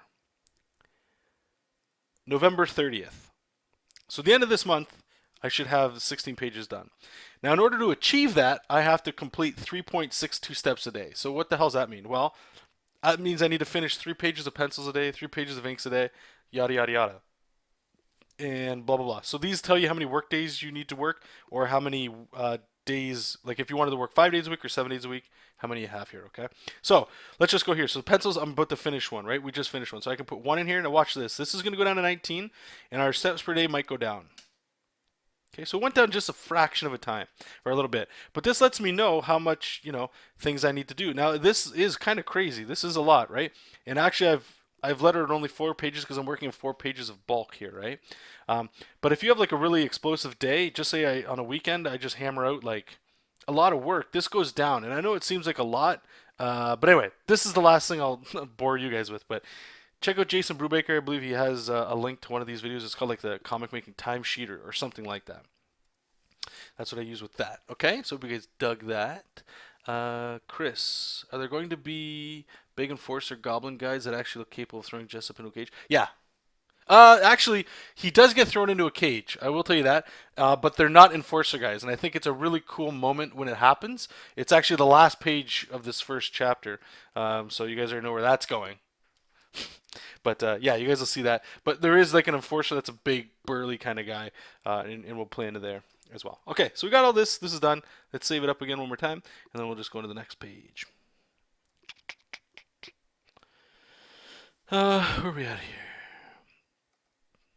So we got page 2B.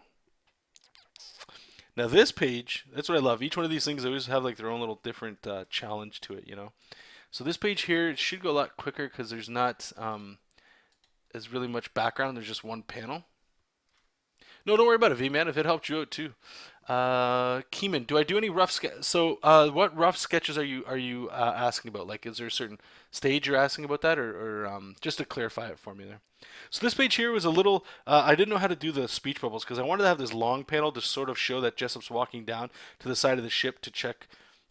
Because for some reason in the wing compartment, they store diamonds, fuel. Fuel in this is diamonds. It's ground up into fuel. So anyway, I wanted to show him walking down towards to go check that out. But I've only got limited room here, so I tried to like change the speech bubble here to like break the panel so that it pushes down. Like you have no choice but to go down. I'm hoping you guys let me know what you think about that. And then I wanted the text to go straight down like this, and the eyes always go towards the speech bubble. So I'm concerned that this speech bubble is here. I didn't want to move this top one over here because then it conflicts with that, so I pushed it all the way over. I'm hoping that people will skip all the way to the top because that's how we read, right? Is we'll just go to the top and we go bang, bang, bang, and then her eyes are looking off. That's the hope, anyway. But you guys can let me know. You guys are the ones that are looking at this with fresh eyes and stuff. So let's turn that. We're going to lock the text layer because I don't want to fiddle with that anymore. So we're going to open up our Google SketchUp again. And I want to just bring this back. So see, this one's going to be a little different because the way I have the thumbnails here, it's going to sort of change the way we're looking at this panel, which is fine. We'll have to figure it out.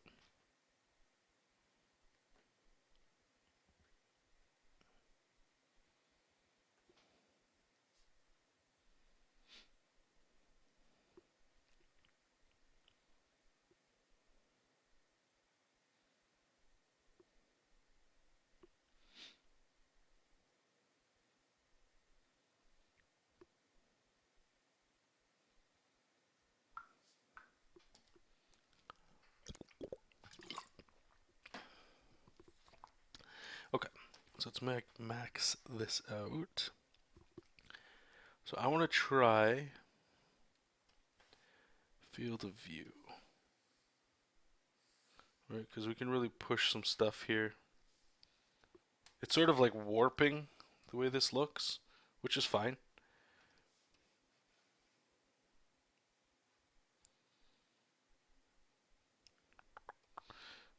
Okay, don't mind that.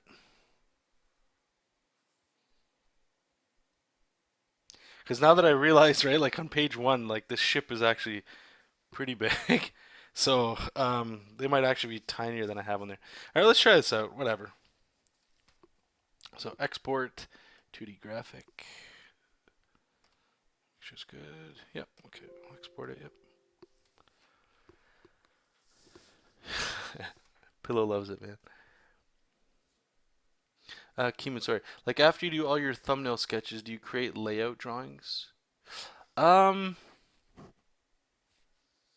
so I'll just show you here because that's what we're gonna do here. So maybe it's more appropriate I show you exactly what I did because I know it can be a little confusing with this stuff. So literally, this page came in as. Do you remember the thumbnails here? I'll show you guys. Sorry, I don't mean to keep jumping around. I'm trying to help everybody out here that's got questions because I know what it's like to not really understand. Not that you don't understand, but it's process is always it's important because sometimes you learn little things from people, right? So this whole sheet here, I'll show you the size of the thumbnail here when I paste it in. Oops, let's put it up here. So this is the size of the thumbnail I have. This page here is the exact same page as that I work on. That's just because of the format I'm doing it. This isn't for print. For the most part, this is for web, but a lot of the same things carry over. To do these thumbnails, I just used a fat, almost like a Sharpie kind of brush. I don't want pressure sensitivity because it slows you down because you get stuck in doing details. I want to just get the idea down. Like she looks disgusting. He looks stupid. But like, look at this. Look at this. What? That's Momo right there. The girl with the tentacles. Like it's literally a V with a circle on its head, right? But that's all I need. It's just to keep it going. Anyway, so we post it here, and then I just transform it. I'll delete it now.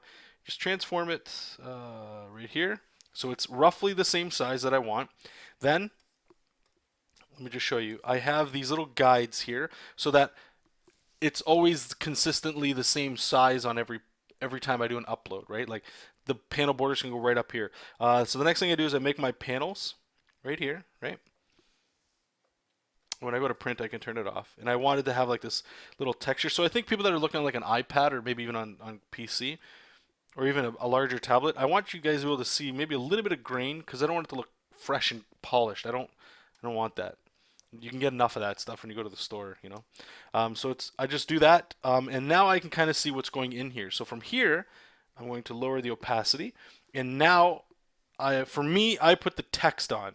Because once I have the text on, I know where I can work. Look at all the playground area I have now. I don't want to worry about making text. If I have the choice of putting the text in now, it's super important. The art is beautiful, hopefully, right? People love looking at it, but we read it. That's what gets us to the next page. It's so important. So I want to make sure that I have it in spots that compositionally work, hopefully. And then we start doing what you saw, or maybe you didn't see. Let me just bring up the page we just did. And then this is what we do over top, the breakdowns. So the stuff will eventually basically just look like this. This is my breakdowns for me, or my roughs, if that's what you're kind of looking for. Because I can go over and do my tight line art, or if you were to just ink over top, you could kind of do that. There's a little bit of guessing in some of this, but it's it's clean enough for me to know, or to keep moving forward.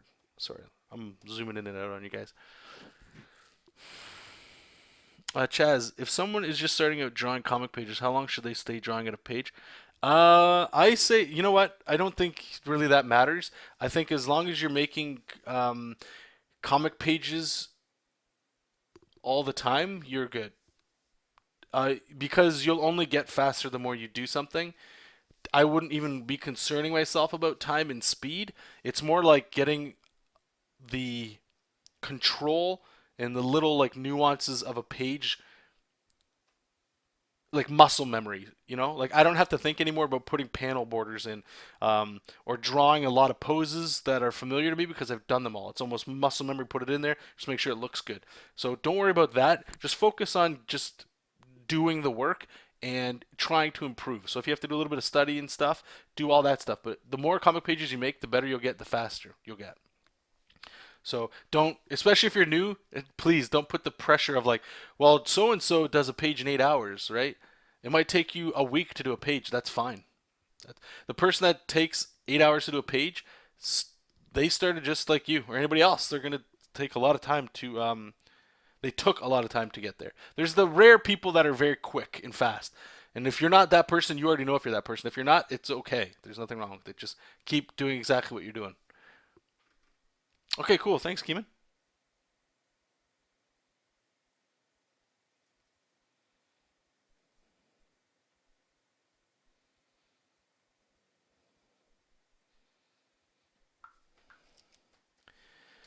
Okay, so we got our thumbnails here.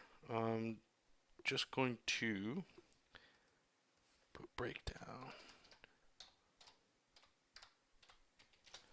and we're going to open up our temporary image file. I believe it was Sagan one was the one we wanted, right? Yep, there we go. Okay, so copy that, and we're going to paste it in. So hard to see that, man. Like, multiply to darken it. Is this going to work? Let's try it.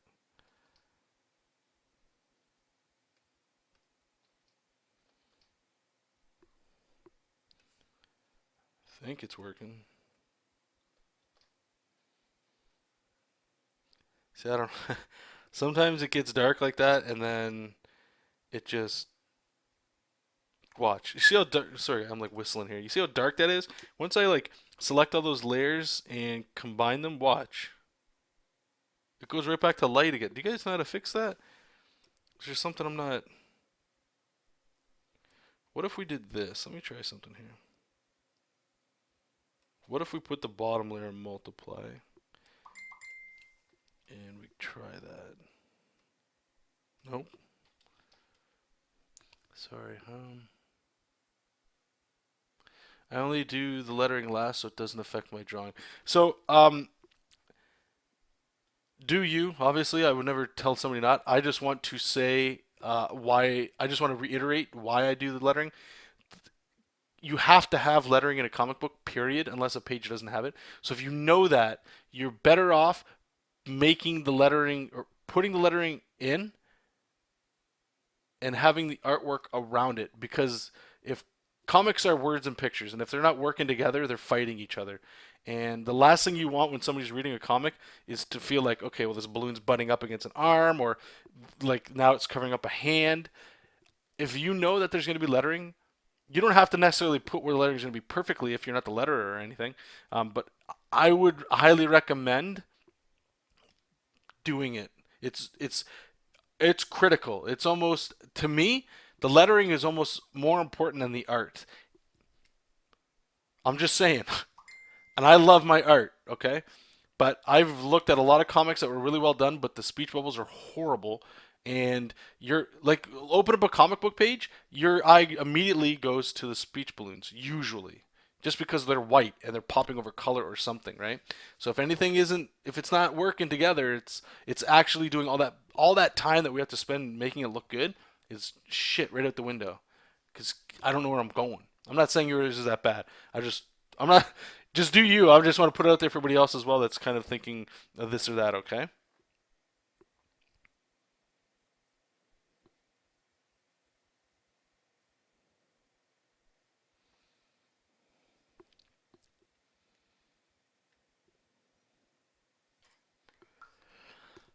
Sorry. Chris, I think a lot of people jam the text in last so they don't feel claustrophobic. Yeah, they could. Oh no, I see what you're saying. Okay, yeah, for drawing. Well, you're right. Like what I do too. This might help you guys if you're interested anyway. Is since I'm drawing it over here at the text, I just lower the opacity down so you can still see it. But like I do appreciate and I do understand what you're saying with the claustrophobia part. It does make sense. I'm not going to lie to you and say it doesn't. I guess the only thing I would add to that is that it's going to be there no matter what. It's going to be somewhere on there no matter what. Just be aware of it. That's all. That's all. And again, just just do what you got to do. Okay, let's see here. Maybe I can just merge these ones together. I don't know. This is, man, like, this is such a piss off. I don't know if you guys understand what it is I'm looking at here. What if these were all like color? Does that? Let's try it.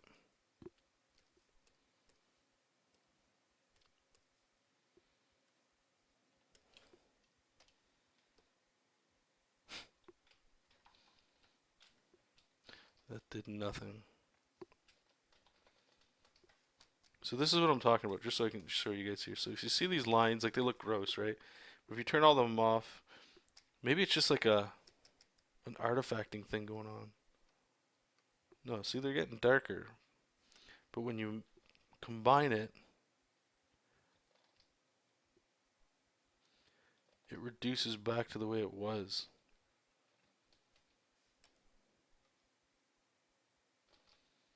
Let me try something here.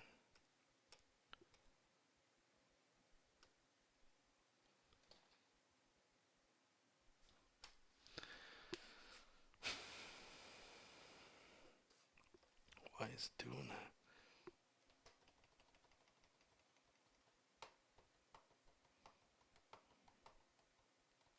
Alright, well, we'll figure it out later. Okay.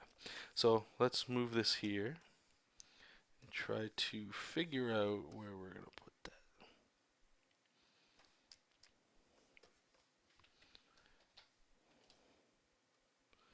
So I'm actually going to stretch this out a little bit more than it should be.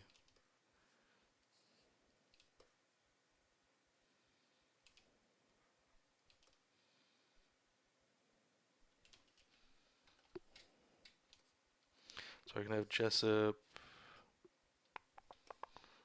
here maybe.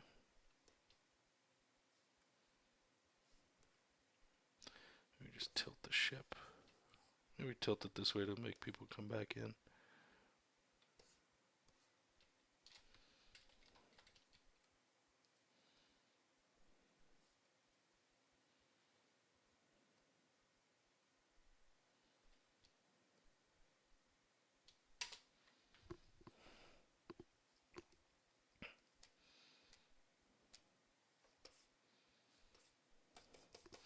Okay.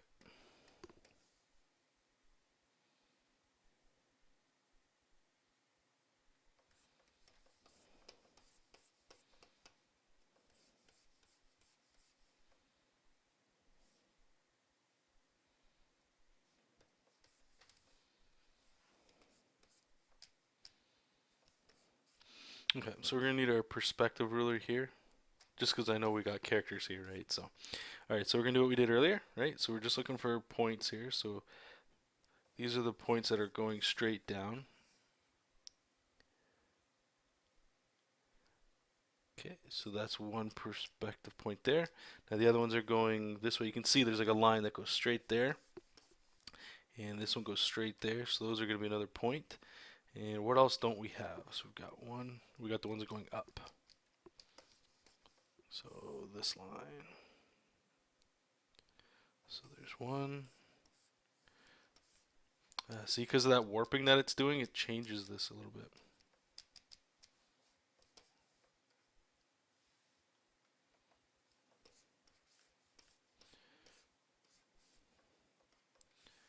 I think it's okay. That's why.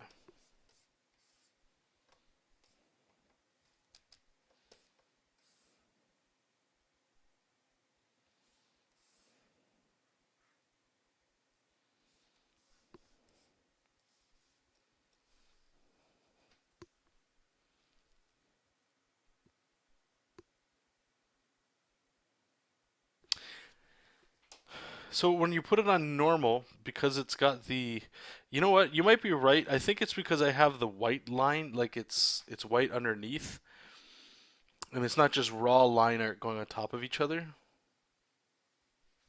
No, you're right. Yeah, I think you're right. It's because I got the, I don't know. Maybe it just needs to, it just can't be transparent at all. Maybe that's why. I'll have to play around with that. But thank you. Okay, so we got line art. Let's pick red. We'll just pick one side here.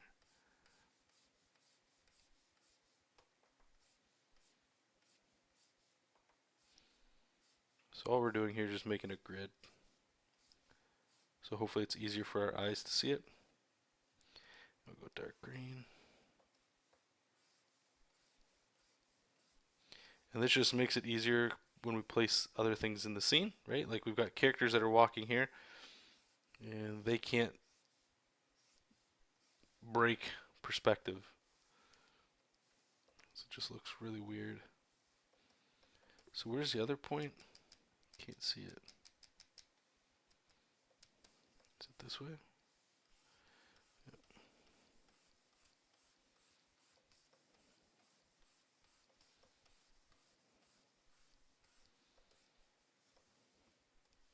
So turn that off. Just lower the opacity a bit.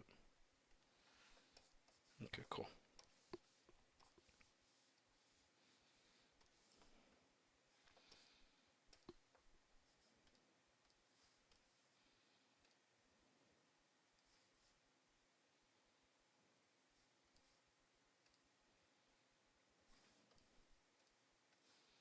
Oh my goodness.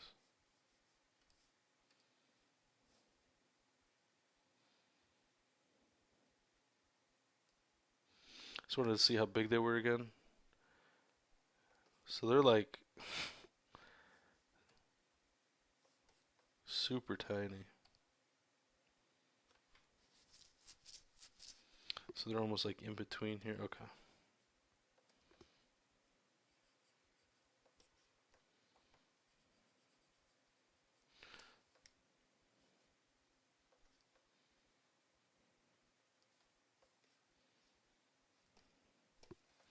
So it'll be about that big.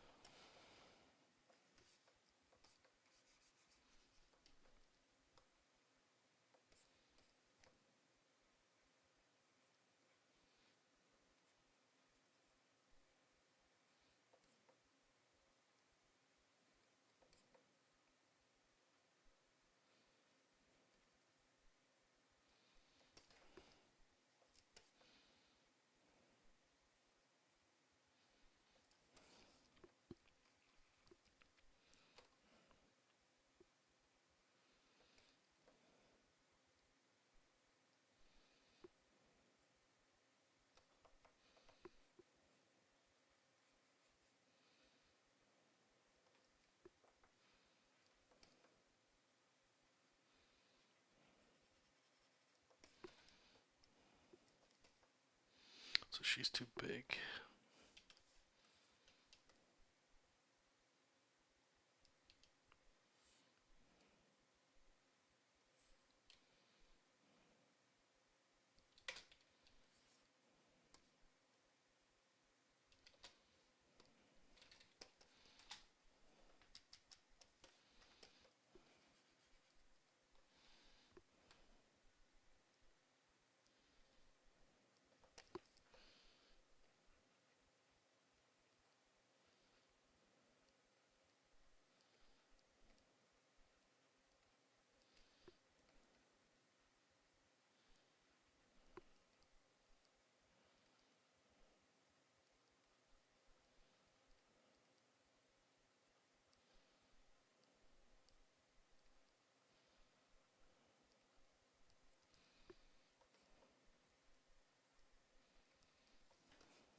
think it needs to get a little thicker here.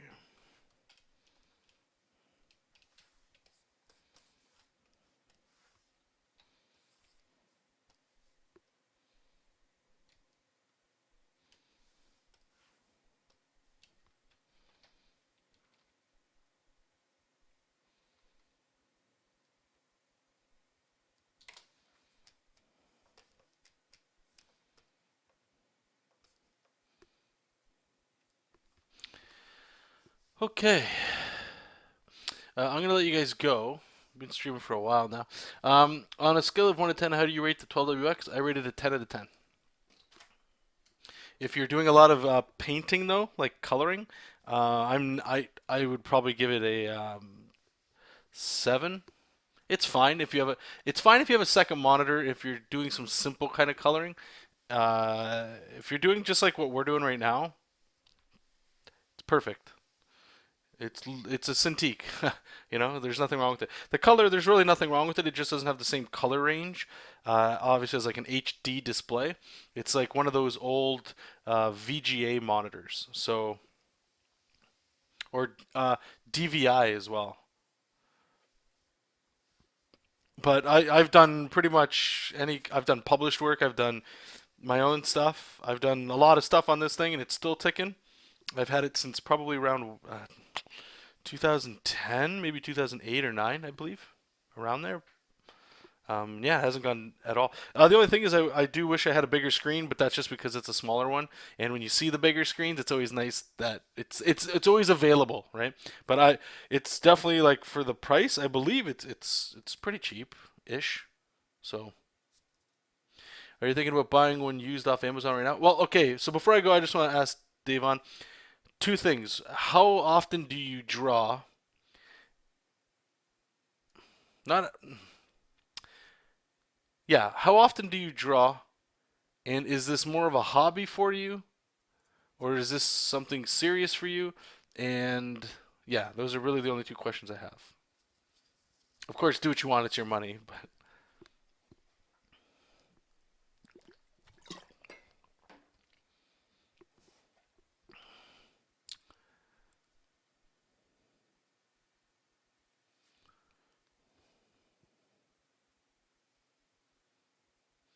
get a DVI to HDMI converter cable and the colors are... Oh, really?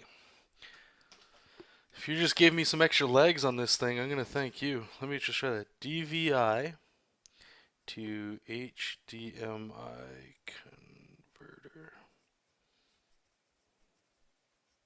Thank you, sir. I would get the 13 HD instead if I was you. I hear a lot of good people talk good things about the 13 HD as well.